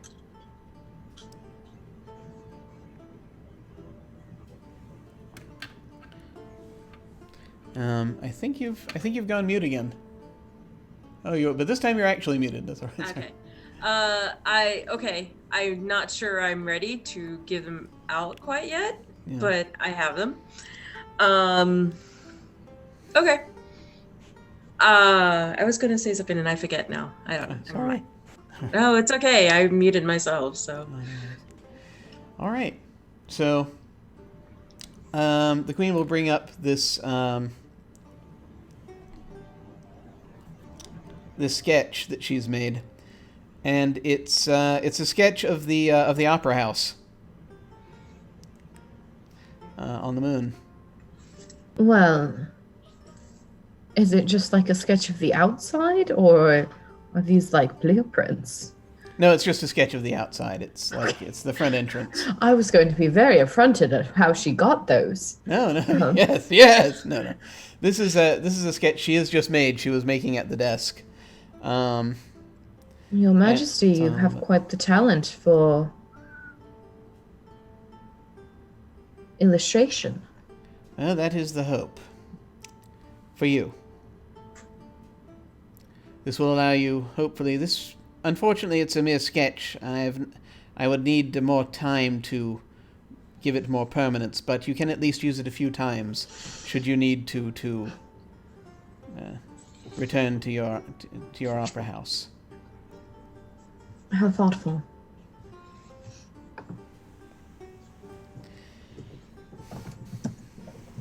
She nods slowly.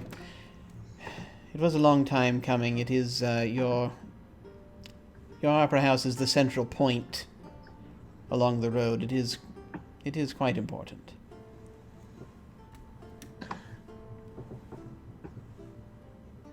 And when all of this is over, I hope it is quite clearly understood that my opera house will be not indebted to any one side. This is, and she says, this is not, now I am not fishing for debt. This apparently is one of those... this is one of those situations in which there are those who are trying to very much undermine the structure of things. And we need to make certain that the structure of things is maintained.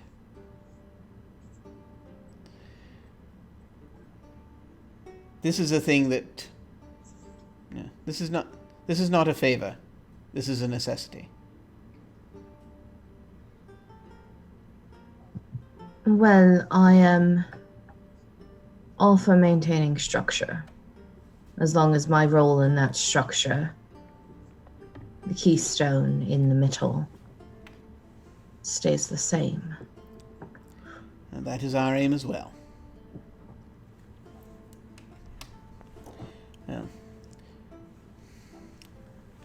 you may, should there be, well, if there is nothing else, you may see to it and go when you are ready. I will look at Addison. Do you need to pack any supplies? Oh, I typically don't need to pack much. As he just concentrates for a little bit, and all of a sudden, like, a sword forms in his hand, jagged and rusty. Able to find usually whatever I need. Drops it, discorporates. Mike, that's nothing new to my characters. Though. Yeah, no. Yeah, you can tell that was magic, basically. You know, like, well, actually, wait a minute. Hang on. Jim needs to actually look at the character sheet. He uses broken pattern? Yeah. Broken pattern and conjuration. Yeah. So that was, you could tell that was conjuration. I think probably. Yes, And, we all have our parlor tricks. So Her Majesty gets up and leaves. At this point, Merlin is going to take... is going to go over to... I would like a moment with Merlin and just remind him if he needs to talk to people for sanity reasons, that I am always willing to take a call, whatever form. Actually, I will give him... Does he have one? He has one of my trumps, right? Yeah. Yeah. He has one of you that he drew. Yeah, that's fine. I will remind him that he is welcome to call me if he needs for a sanity check. Oh man. Come here. He takes you behind one of the stacks. Listen. Okay, this is crazy important. Just something I need to make sure you're aware of. I need to tell somebody about this because just in case things go sideways when you're out there.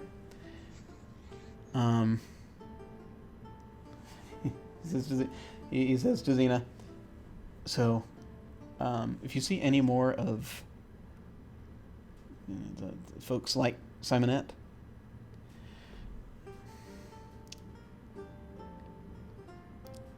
I mean, we're putting them in different shadows to try to make sure that, they're a bit confused. But the thing is that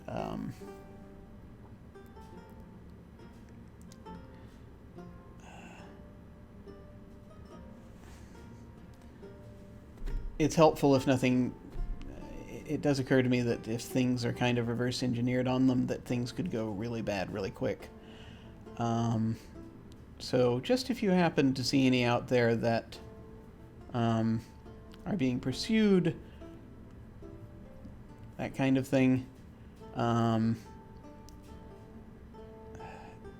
Pursued by Forest? No, not a forest. No, that's they just do that. There's a reason why they do that, and it's a very important reason, but that's just... There's a very particular power source that they're tied to. So if you suspect, and I know you know how this kind of thing works, but if you ever see something and you suspect that that power source is being traced back to its origin, please let me know. Can you... Is he talking Logos, or is he talking the Serpent? What are we... He's being vague. He's being deliberately vague. Can you give me more of a hint to what power source I should be on the lookout for? Okay. Because they're Soul. I can't... Here's the thing. If I were to tell you this, you would not... No, this is something that the burden of knowing it would be a problem for you. So it's actually going to be dangerous if you know what that is. However, he says, just sort of glancing up, he probably won't necessarily realize it at the time, but if you're around it, Addison will probably be able to detect it. Okay.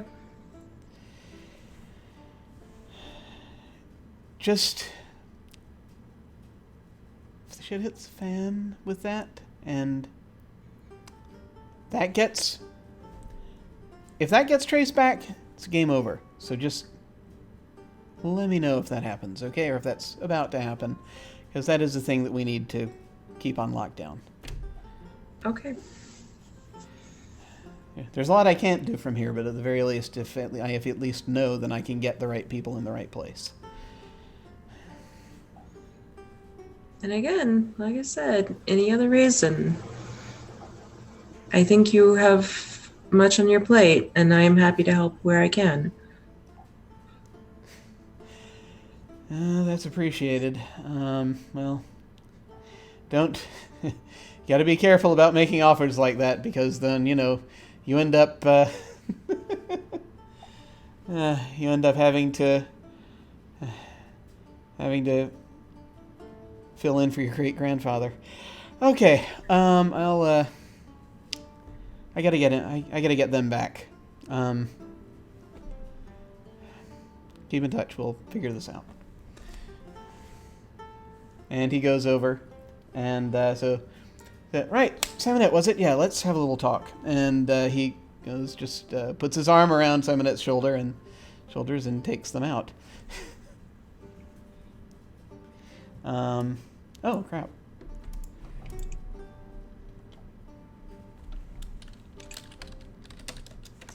Let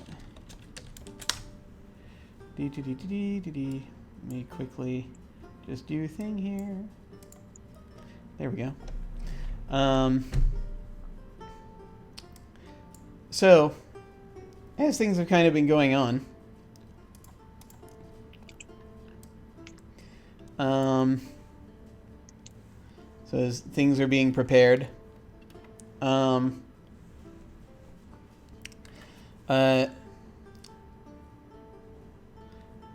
think that Gerard has been sort of aside talking to Lanata for a bit, actually about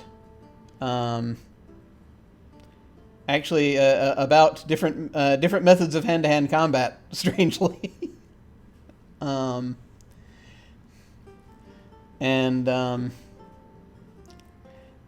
it seemed Lanata. It seems like that he's been kind of almost not exactly testing your knowledge, but sort of curious about some of the derivations of stuff about the Temple of the Wavy Noodle. Yes. So how forthcoming are you about that temple and your origins? It's not really going to make sense to anybody. It was sort of a I want to say it was sort of a commune in Southern California that mostly beach-based. So you had a lot of beach bum types who sort of blended the philosophy of surfing and drunken style martial arts. So you have the wavy noodle, and I think all that he's really going to say about it is that sometimes you just have to whip it out. You know what's funny actually is that if Lanada is actually from like is Lanada? Well, first of all, question one, is Lanada from Southern California? I mean, he could be. Or rather, is that in this world? You're saying that temple is in Southern California, and Lanada trained there. Is that what you're saying? Yeah, Or... that was probably one of his stops. Okay, all right. I only asked this because probably no one immediately here has, but Merlin actually might have knowledge of Southern California because he spent a considerable number of time. He was in Berkeley, which was a different area, I think, but there's a slight chance he's heard of it. But in any case. So yeah, okay. Gerard was just sort of curious, and he'll ask about other sorts of styles, and if he gets the sense that you're talking at all about something from Shadow Earth, he will mention a couple of styles from Shadow Earth that he's familiar with, and that.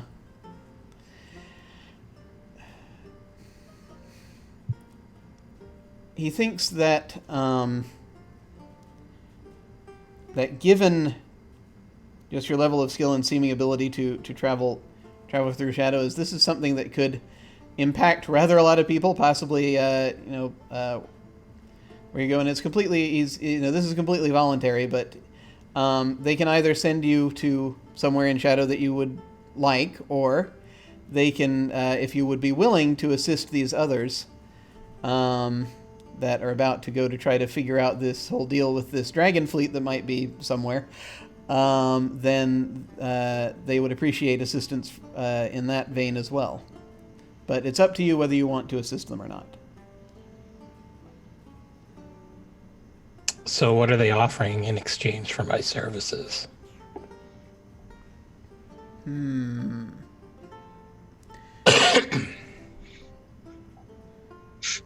Well, first off, there's a question about what is Lanada interested in? I'm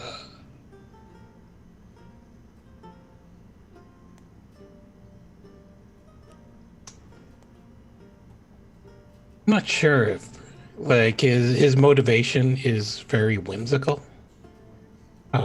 As I mentioned, he was kind of just looking for a decent drink and some hash on his way to his next stop.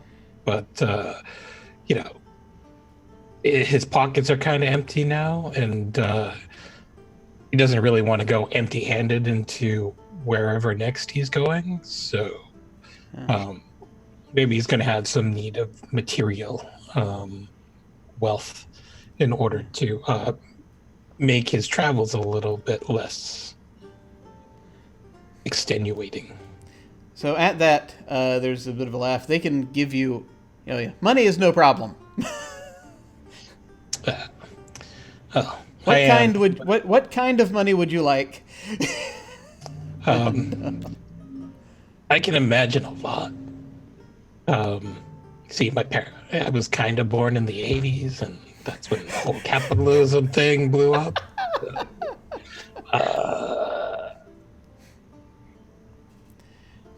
Do you offer fiefdoms? I hear that's a thing to ask for.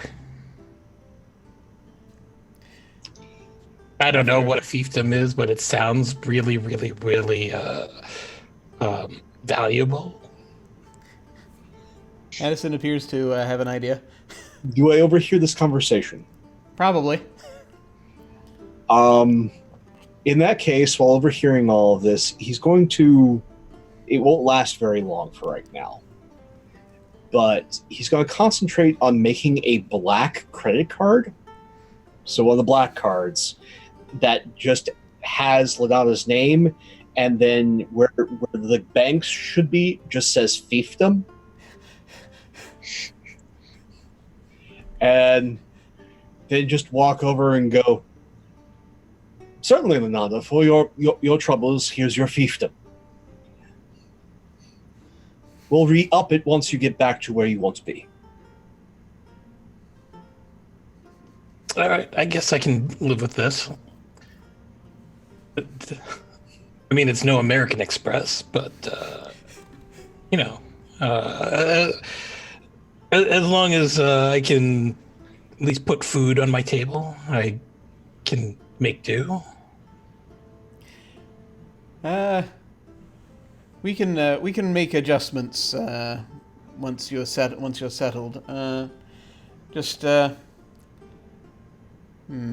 Yes. If you find yourself able to make use of this, just let me know, and we shall do that. And he's actually going to Lenada. Gerard, you're going to get a trump of Gerard. Okay. You actually, everyone got. I don't know. Everyone got actually also, just who was going on this trip, a few trumps to that will be helpful. So you've got one of you have one of rumor, you have one of the main hall in Amber if you need to get away quick. And I believe those are the three that everyone was given, and then other people have some of their own that they may give away if they so desire, but that is up to them. He's gonna hold up the trump of rumor and says, "So, do we trade these cards? Because I don't know if I like this card." Says, "You want to hold on to that as a means of contact. You look at the card, think about the person, and you pick them up, and they do feel kind of cold to the touch when you're holding them, a little unusually so." He says, "Just think about the person, and then you can make contact with them. If need be, you can be brought through to their location if they allow it, or you can pull them through to yours." They're also very good for signing autographs. Who would want this girl's autograph? He's just going to take his cards and he's just going to sort of slip them into a pocket in his cloud horse that he's probably never going to remember to pull out of. All right. And Rumor just sort of has this look on her face like, I'm in hell.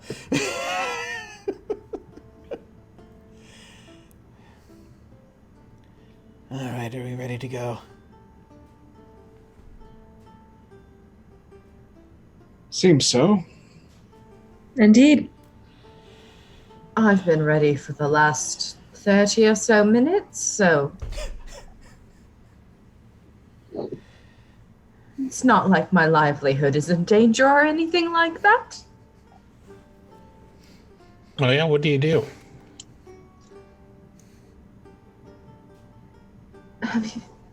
I'm not going to justify that with an answer. And just with a swoosh of my skirts, I walk away dramatically. Must be one of those theater kids. So that sketch you were given functions as a trump for a bit, so you can bring everyone with you there. That's kind of was the expectation for how everyone's getting there.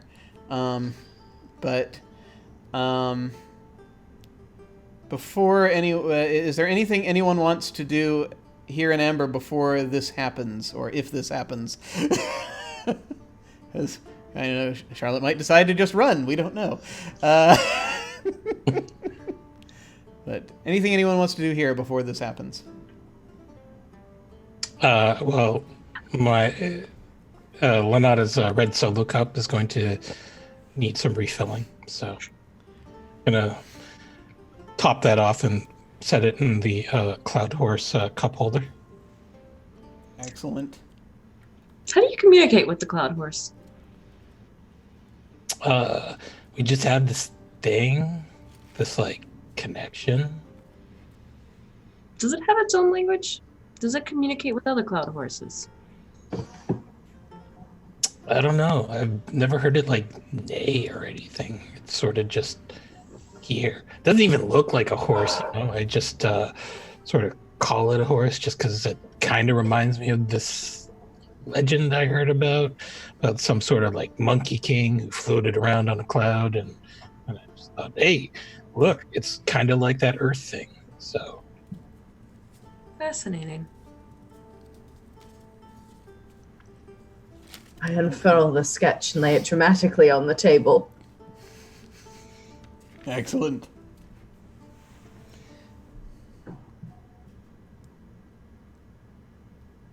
All right. Well, it seems like no one else has anything they want to do, so No, there's dragons and family plots about. We might as well get this going. dragons and family plots. Sounds like a very, very bad opera. And I trace the opera house and trigger the trump. Okay. So you look at it and it feels cold. You get that sensation. And everyone who is doing this, concentrating on it, so it's basically the four of you and Rumor, will step through, and then you are standing in front of the opera house.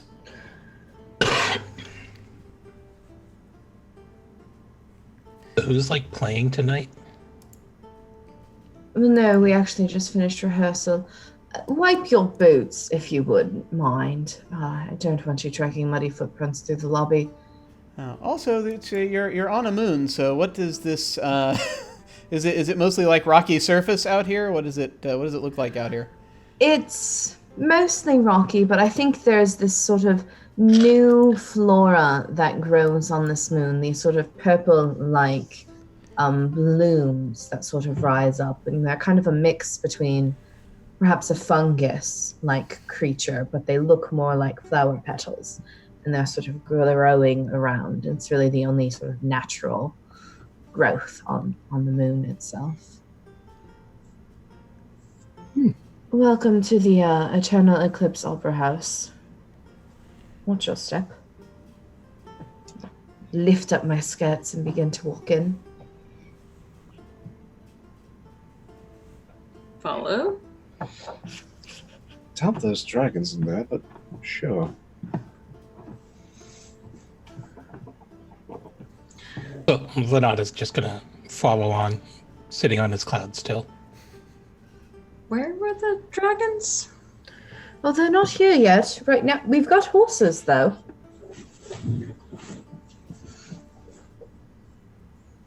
Okay. So, the dragons aren't here yet. They're in transit?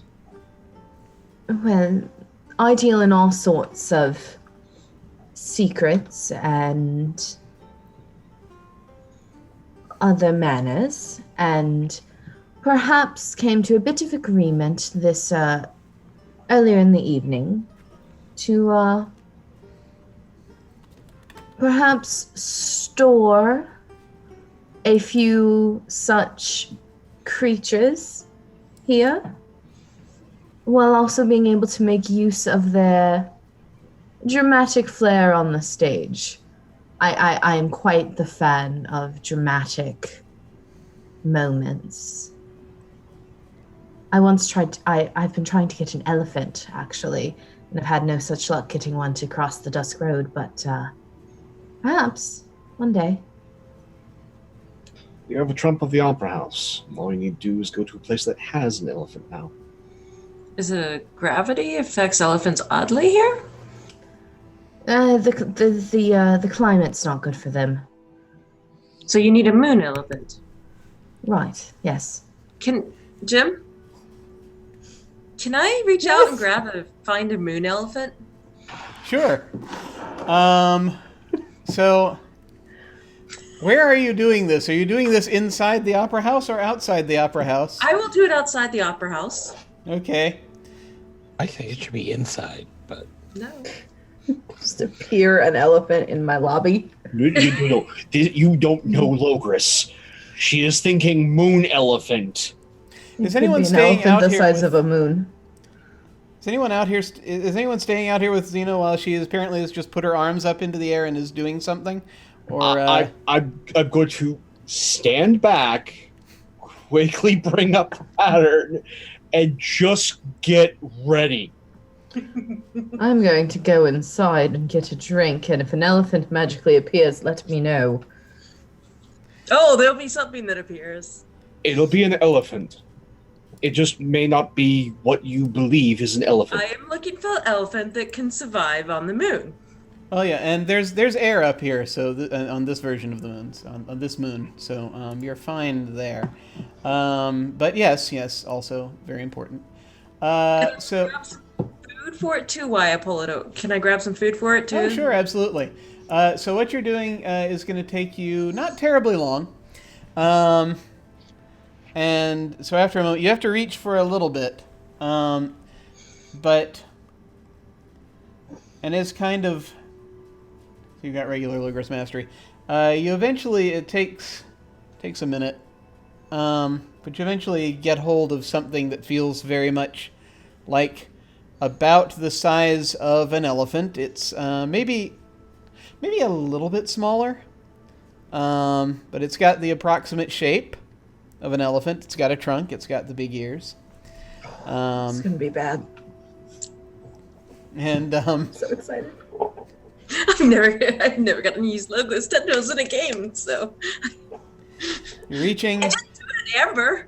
So you've got something, and it does appear to be mid-run right now.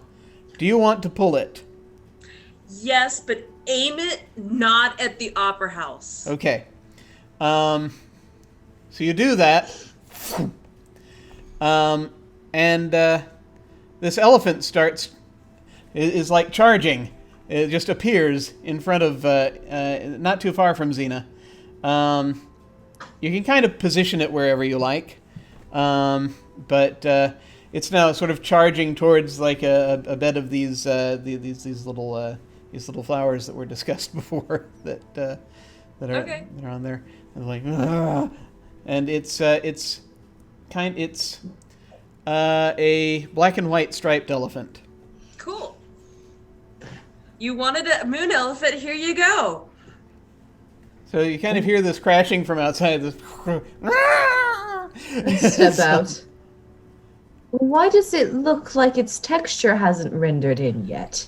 And it's just sort of like, now it's kind of slows down and is looking and I will around bring food confused. For it too and put it. It's what a moon elephant looks like. It felt like the right thing. Perhaps I can work it in with the harlequins. The black and white stripes might go well with their costumes. I need to get a hold of my stage manager. You all can deal with the dragon incident. I'm going to take this lovely creature backstage. And I'll just sort of try to take the elephant and begin to leave. Yeah, you can find a... It doesn't have a... Why am I doing... I didn't bring a harness. You didn't ask for that. They don't have... No one has bad stuff. I can't do this. Okay. So... I was going to say, it's got a saddle for some reason. But... No, it does not have a saddle. But you do find... You're getting to know the elephant. It takes a minute. You have to calm it down. I will use, because I can actually do things. Oh, yes? That's a thing I can do. I will use my micro spell Mind Touch and form a link between myself and the elephant. You got it.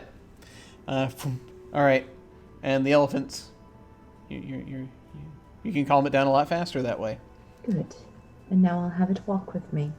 And we'll make our way slowly around the outside of the opera house to like the big backstage stage door that You we get the use to sense bring that in it the was- big things. It was running from these big flying lizards. Perhaps you might want to check out where you brought this thing from. It seems to have a very good memory of dragons for... Well, that is what we're looking for, isn't it? Where I grabbed this elephant from? Hearing that, and since I already had the broken pattern in my mind, Mm-hmm. and this thing was rampaged through and has now ruined that field. Mm-hmm. Oh, yeah. Yeah. I want to peek through and follow that ruined line back to where this thing originated from. Okay, you've got the vision of your broken pattern in front of you, and it's sort of... As you're going through the nearby shadows, different moons, different kinds of moons, with broken flowers, broken shrubs, broken trees. A strangely, slightly turning sky. And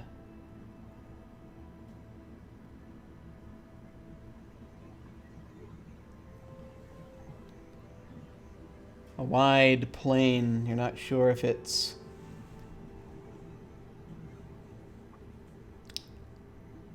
that you're almost looking into for a moment, but you see them. You see the other elephants. And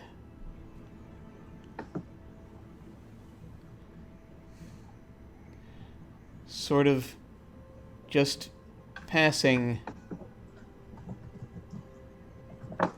and sort of up in the sky just above, you see this very colorful sort of little whirlwind. It seems to be descending closer down to that moon. And you realize that what you're looking at is a shadow storm. As though something has just been there. Well, the shadow storm has been passing through that shadow, apparently. And is going to be consuming things.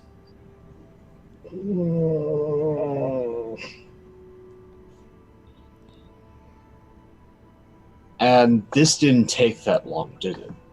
Oh, no.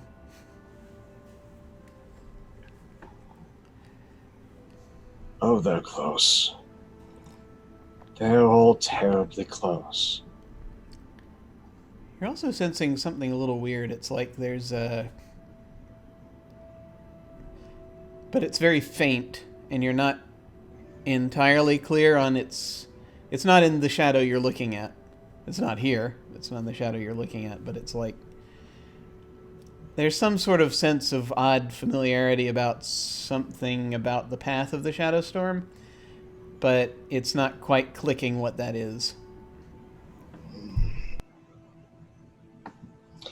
Okay, before I pull back, I'm going to quickly conjure, while I still have this up, just a stick. And I'm going to quickly sketch into the dusty earth.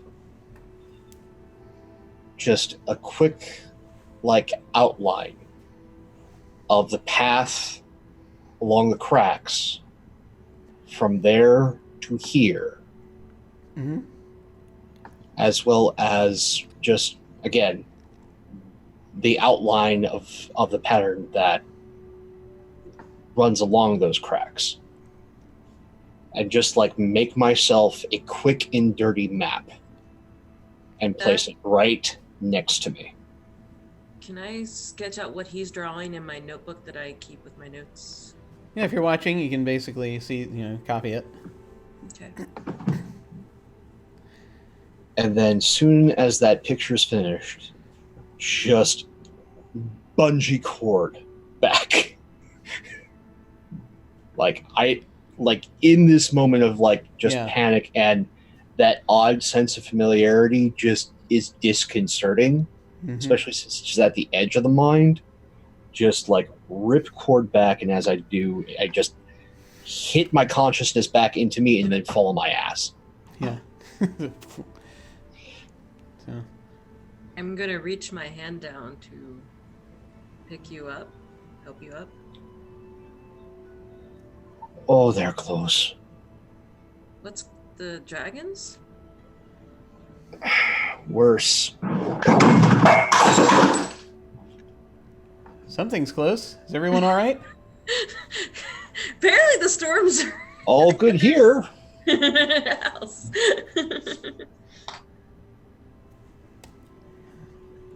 I'm still like, If anyone needs to leap up and take care of real life, feel free to do so.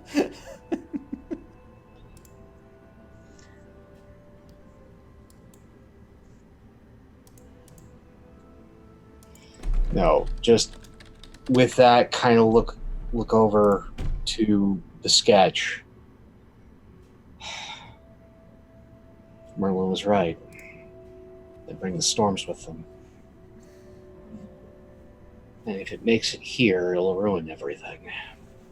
Absolutely everything. would this be a good time to call Gerard and inform him of this? It'd probably be a good idea to let him know just how close everything is. Okay, well, why don't I help you stand up, and then we call Gerard. Actually, you call Gerard. And just turns on his heels towards Rumor. All right. Yeah. Rumor is in fact there. I'm gonna call Gerard. Why are you saying that? As you are preparing to call Gerard, you do hear coming over your device. I've got a position.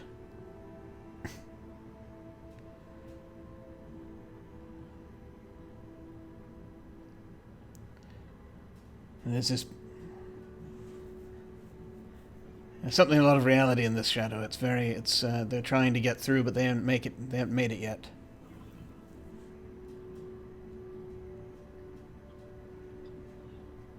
You might want to take that before you call Gerard. I have a feeling that's related. Yeah. I will respond with how far are you from the the opera, the eclipse? If we had directions here, I'd say I'm pretty far down, but right under it in a way. There's it's a few turnings away. It's pretty close. But it's pretty close, but it's hard to say the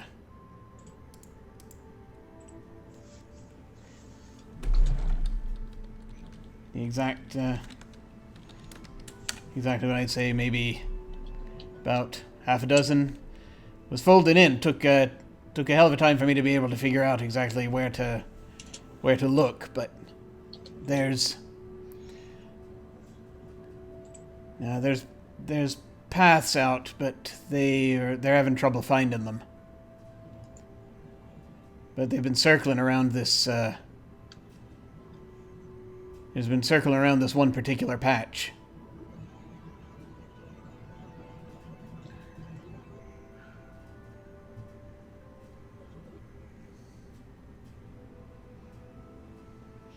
Are they seemingly hunting? It looks like they're looking for something. Yeah, there's a couple of them. I got waylaid a little bit earlier. There was they were going after a couple of people. People? But, yeah.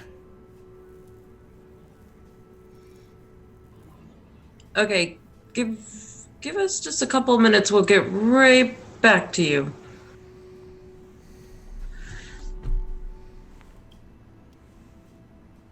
I thought the dragons were hunting the elephants. No. Dragons were. There was a storm where you pulled where that one came from. So now they're hunting people. No. They're not just hunting people. They're not just hunting people. What are they hunting? They said they were over a patch. Right? Yeah. And my family's involved. Yeah.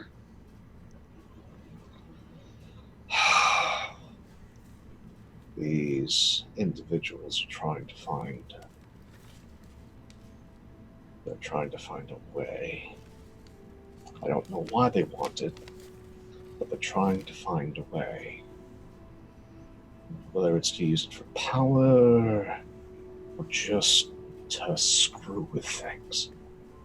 They're trying to find a way. So anyone who has an inkling, anyone who might be a part of any of the family's experiments, anyone who's even seen a little bit of it, that's probably what they're tracking.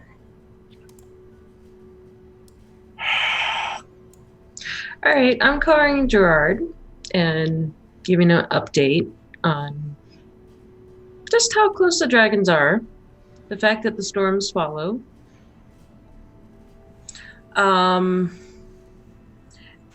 I would also like to take a couple minutes to write a summary of what's happened so I can send the note along to the head of my house just so that they are caught up with adventures thus far. And then I was like, should we go to where the dragons are now, or where or do you have idea where they might be next? Well, we know where they're coming. We just need to be in the right shadow bit over, so we can stop them before they get here. Once they're here, it's already too late. So, should we go now? If whoever we're taking, yes, with my map and that sensation, I can get us a couple over. Probably not to where your friend's talking about, because they're already there. But he said down? Yeah, so just below us. So we're on the moon. I'm guessing the ground below us? No. Shadows over. Okay, so there's the moon here. And then there's a big mass. It's a gas giant here. Okay. That's probably what's just a bit over. Jim, would I be able to pull us over there? Yeah, you can open a way. You'd have to go through a nearby shadow to make that work, but that's fine. You can... I can probably pull us there if you guys are comfortable with traveling my method. I don't know if everyone's comfortable traveling your method. Do you have an alternate way of travel? I'd need the elephant. Do you want another elephant? No, I need that elephant. Okay, well, you need to ask Lady Charlotte for the elephant. I find with people who remind me of my family, it's better to ask for forgiveness than permission. Well, then whatever you want to do. If we're going to hunting dragons, though, I think that I prefer a more strong form. By all means, be as robust as possible. I'd like my demon form, please. Excellent. Okay. So you start shifting. You're going to start shifting. And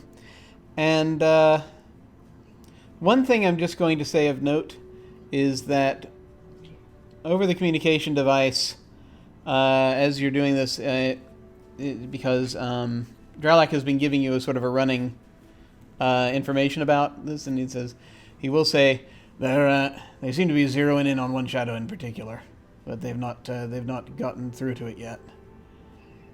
So we should go soon when some transform. I can help open a way if you want to get my vantage, but you got to do whatever you got to do. And Rumor's just going to look over and say, "I'll go." Good idea. You go directly to him. I have a feeling they're going to be going a specific route. We'll try and get ahead of them while you're behind them. Yeah. Meet in the middle. All right, then. Pincer it is. And she will just sort of call over to Dralak over the thing. Yes, go ahead and open a way, please. And after a moment, Rumor vanishes. And Xena, what are you turning into? I don't think we figured out my demon form. Yeah. Well, it's up to you what your demon form looks like. Yeah, it could be anything. I feel like wings would be particularly useful. And would my demon form be strong enough to carry everyone? Yeah, probably. You've only got like 3 people to carry, so you can probably. Let me actually check something real quick. What are your stats? My strength is chaos strength. Everything else is amber strength. Okay. Amber. It'd be a little heavy, but you can probably do it. And he's got his cloud horse, so yeah, actually that'll make it a lot easier. Yeah, as long as he holds on to my tail. Oh, my cloud horse can actually follow shadow trails. Yeah. No. You literally, as long as it holds on to my tail, my demon tail. Okay, I mean, like my cloud would follow anyway. Yeah, the cloud can make it there regardless of whether he's touching you. Okay. But that said, am I carrying the 2 of you, or are we bringing the elephant? Oh, we're most definitely taking the elephant. The elephant has, thanks to you, passed through a circuitous route which I'm very certain passes just where we need to touch. Okay, are you taking us or am I taking us? You go your way, and I will get the elephant there. Actually, how about you take Lady Charlotte and I will meet you? Okay. I will go in and ask Lady Charlotte if she would... We have to take a quick journey. Some things have come up.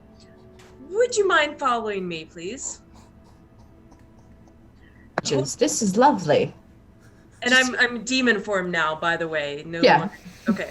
No, If this you- is quite nice. Let me do a change as well, and I'll sort of conjure and shift my clothes into just like less masquerade ball and slightly more dominatrix and more movable. Right. Am I carrying? Do you mind if I... Would you prefer I carry you?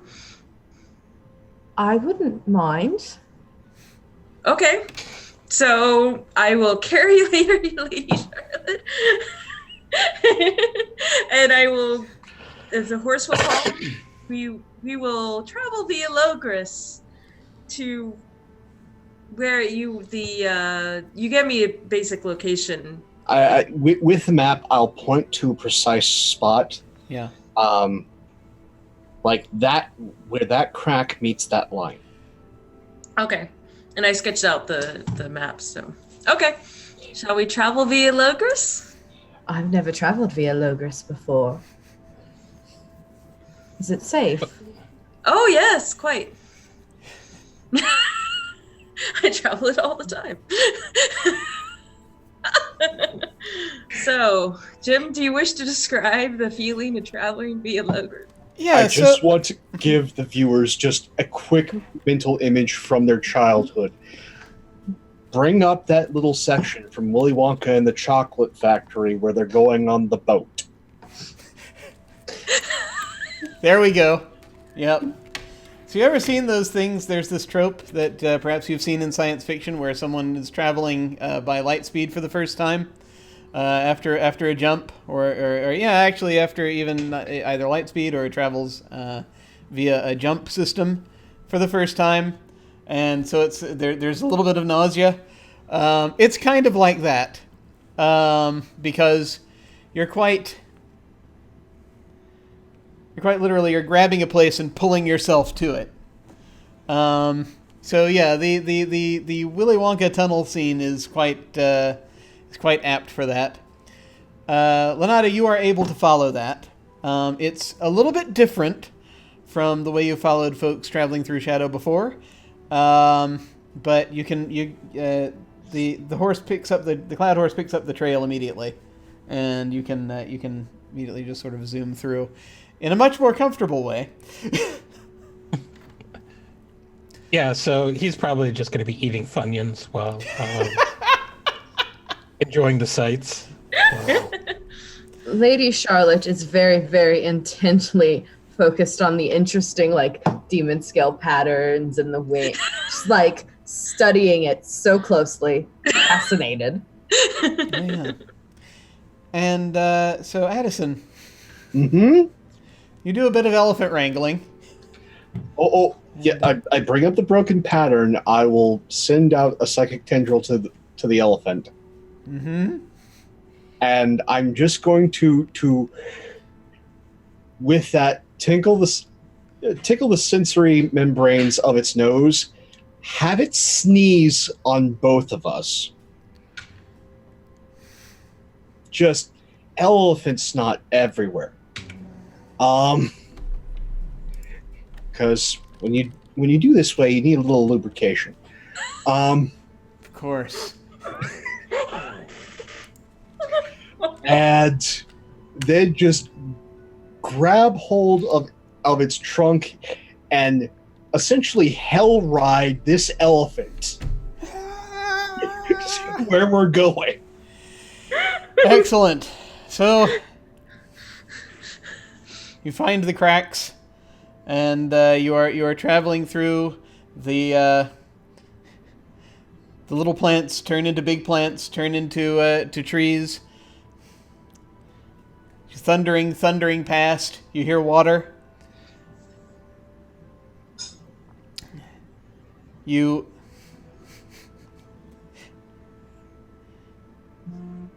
There's this very low creek with all that you have to dive through. You're going through this place that is not elephant friendly terrain. With all of these broken trees, broken blackened trees, as you're coming through, and then finally the trees lighten a bit, and you hear this rushing water.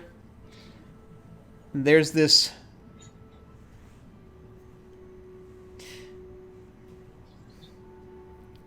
eventually you're going to burst out into this clearing where there's this river going past.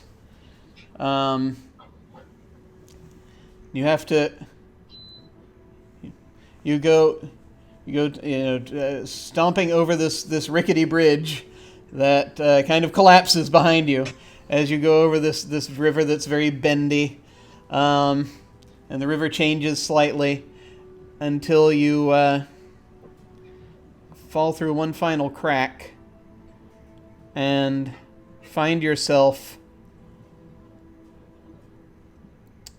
on a street that's by this river.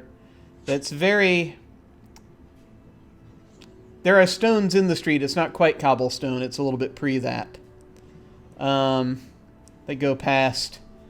There are a number of houses here that look like they're 2 or 3 story houses behind iron gates. One particularly large one at the end of the row. There are people passing by as they're sort of looking at you curiously as you burst onto the scene.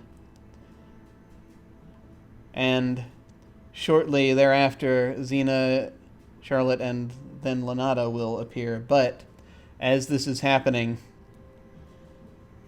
everything on this it's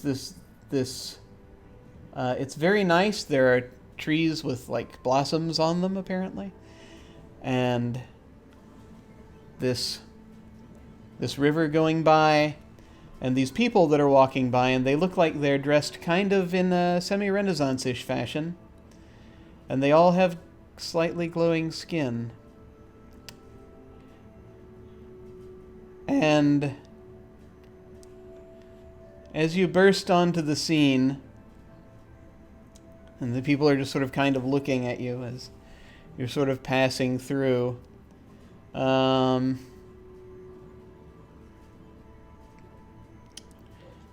I think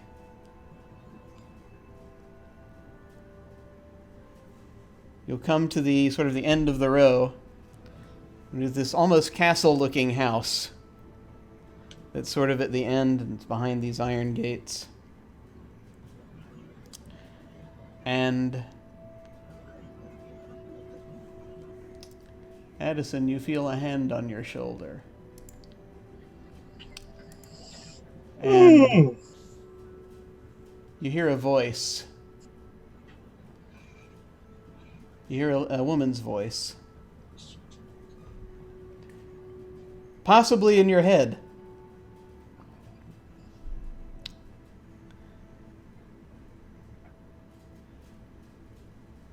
I am so glad you came, great-grandson.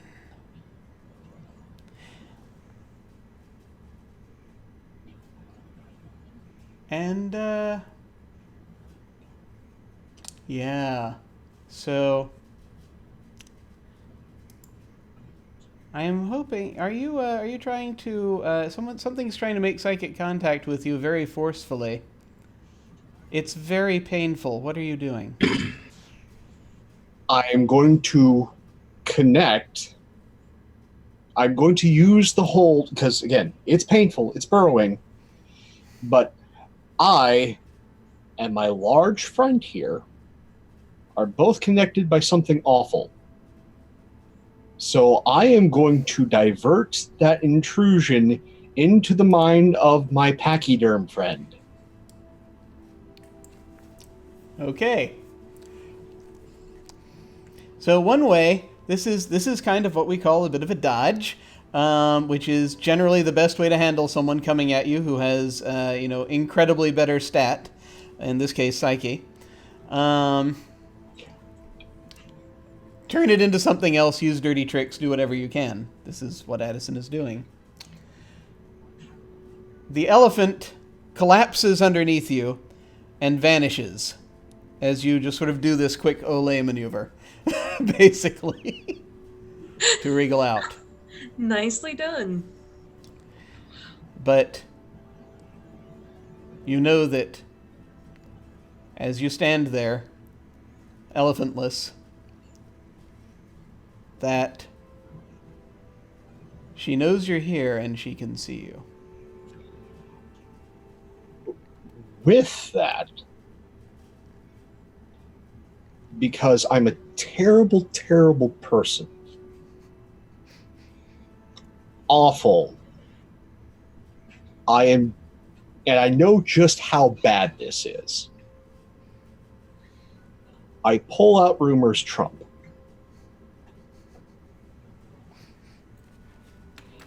Because I am enduring enough to dodge all day. As long as I can keep throwing bodies, I will throw this entire plant's population in her way. Okay. And I think as we're preparing for yet another assault of some kind, as you as the other three of you are here and you kind of see the elephant vanish. Wait, why did you bring my elephant? And just to that response, like covered in snot and terror, run. And the wind begins blowing through the trees. And a little rainbow pattern appears in the sky.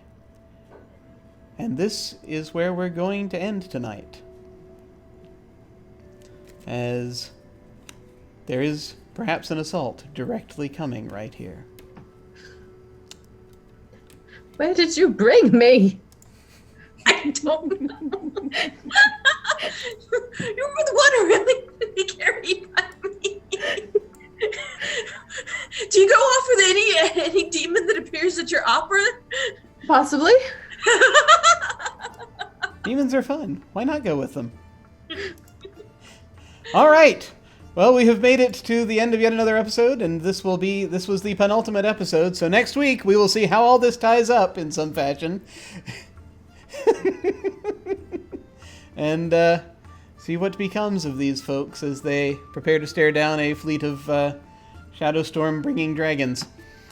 And apparently Dara. There's that too. So, we're going to go around again and do our outros. Feel free to say just sort of where folks can find you and any thoughts about this session. And we're going to start with Anders. Oh, cool. We can start with me. That's fine. I'm Anders. You can find me on the internets at Anders_D_K. I have nothing to plug at the moment because I don't have anything to plug at the moment. Thoughts about this session, I had a favorite moment, and that was when the elephant had appeared and I'd taken the elephant away and y'all were discussing ways to get to where all the stuff was happening, and Addison just went, "I need the elephant." That was great. It was so good, and I laughed very hard. So that was my favorite moment. Better to ask forgiveness than permission. I just got my elephant, and now it's gone. Another one? They're not hard to find. Nice. Well, now let us move over to Anino. Hey, my name's Anino. You can find me on Twitter at Anino Gaming. I will be on this channel again this Saturday for Invisible Sun, where we are trying to find something by not finding it. Whatever that really means. Sounds like Invisible Sun. Yeah. Pretty much it. So, it's a very original idea. I'll do that. It's not how I would have approached things, but Well, we'll see. We'll see how this goes. We'll see how that works. Yeah. Let's see. Let us move on to Chris. I am on Twitter at CF Gregory. The only thing I've got to plug is this Saturday is the start of Rainbow Jam. I mentioned other sessions. I'll put a link. It is a gaming jam for celebrating diversity, including diversity of LGBTQIA and accessibility and everything. My friend Steven is running it, so very cool. Check that out. Otherwise, my only thought so far on this game is fuck! That's about it. I think that sums up my general thoughts. That's fairly average sentiment for these types of games. So. Hey, Pope. How's it going?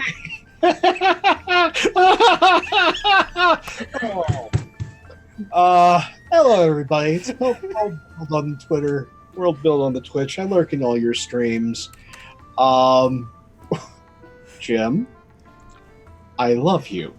And I say this with love. I fucking hate you.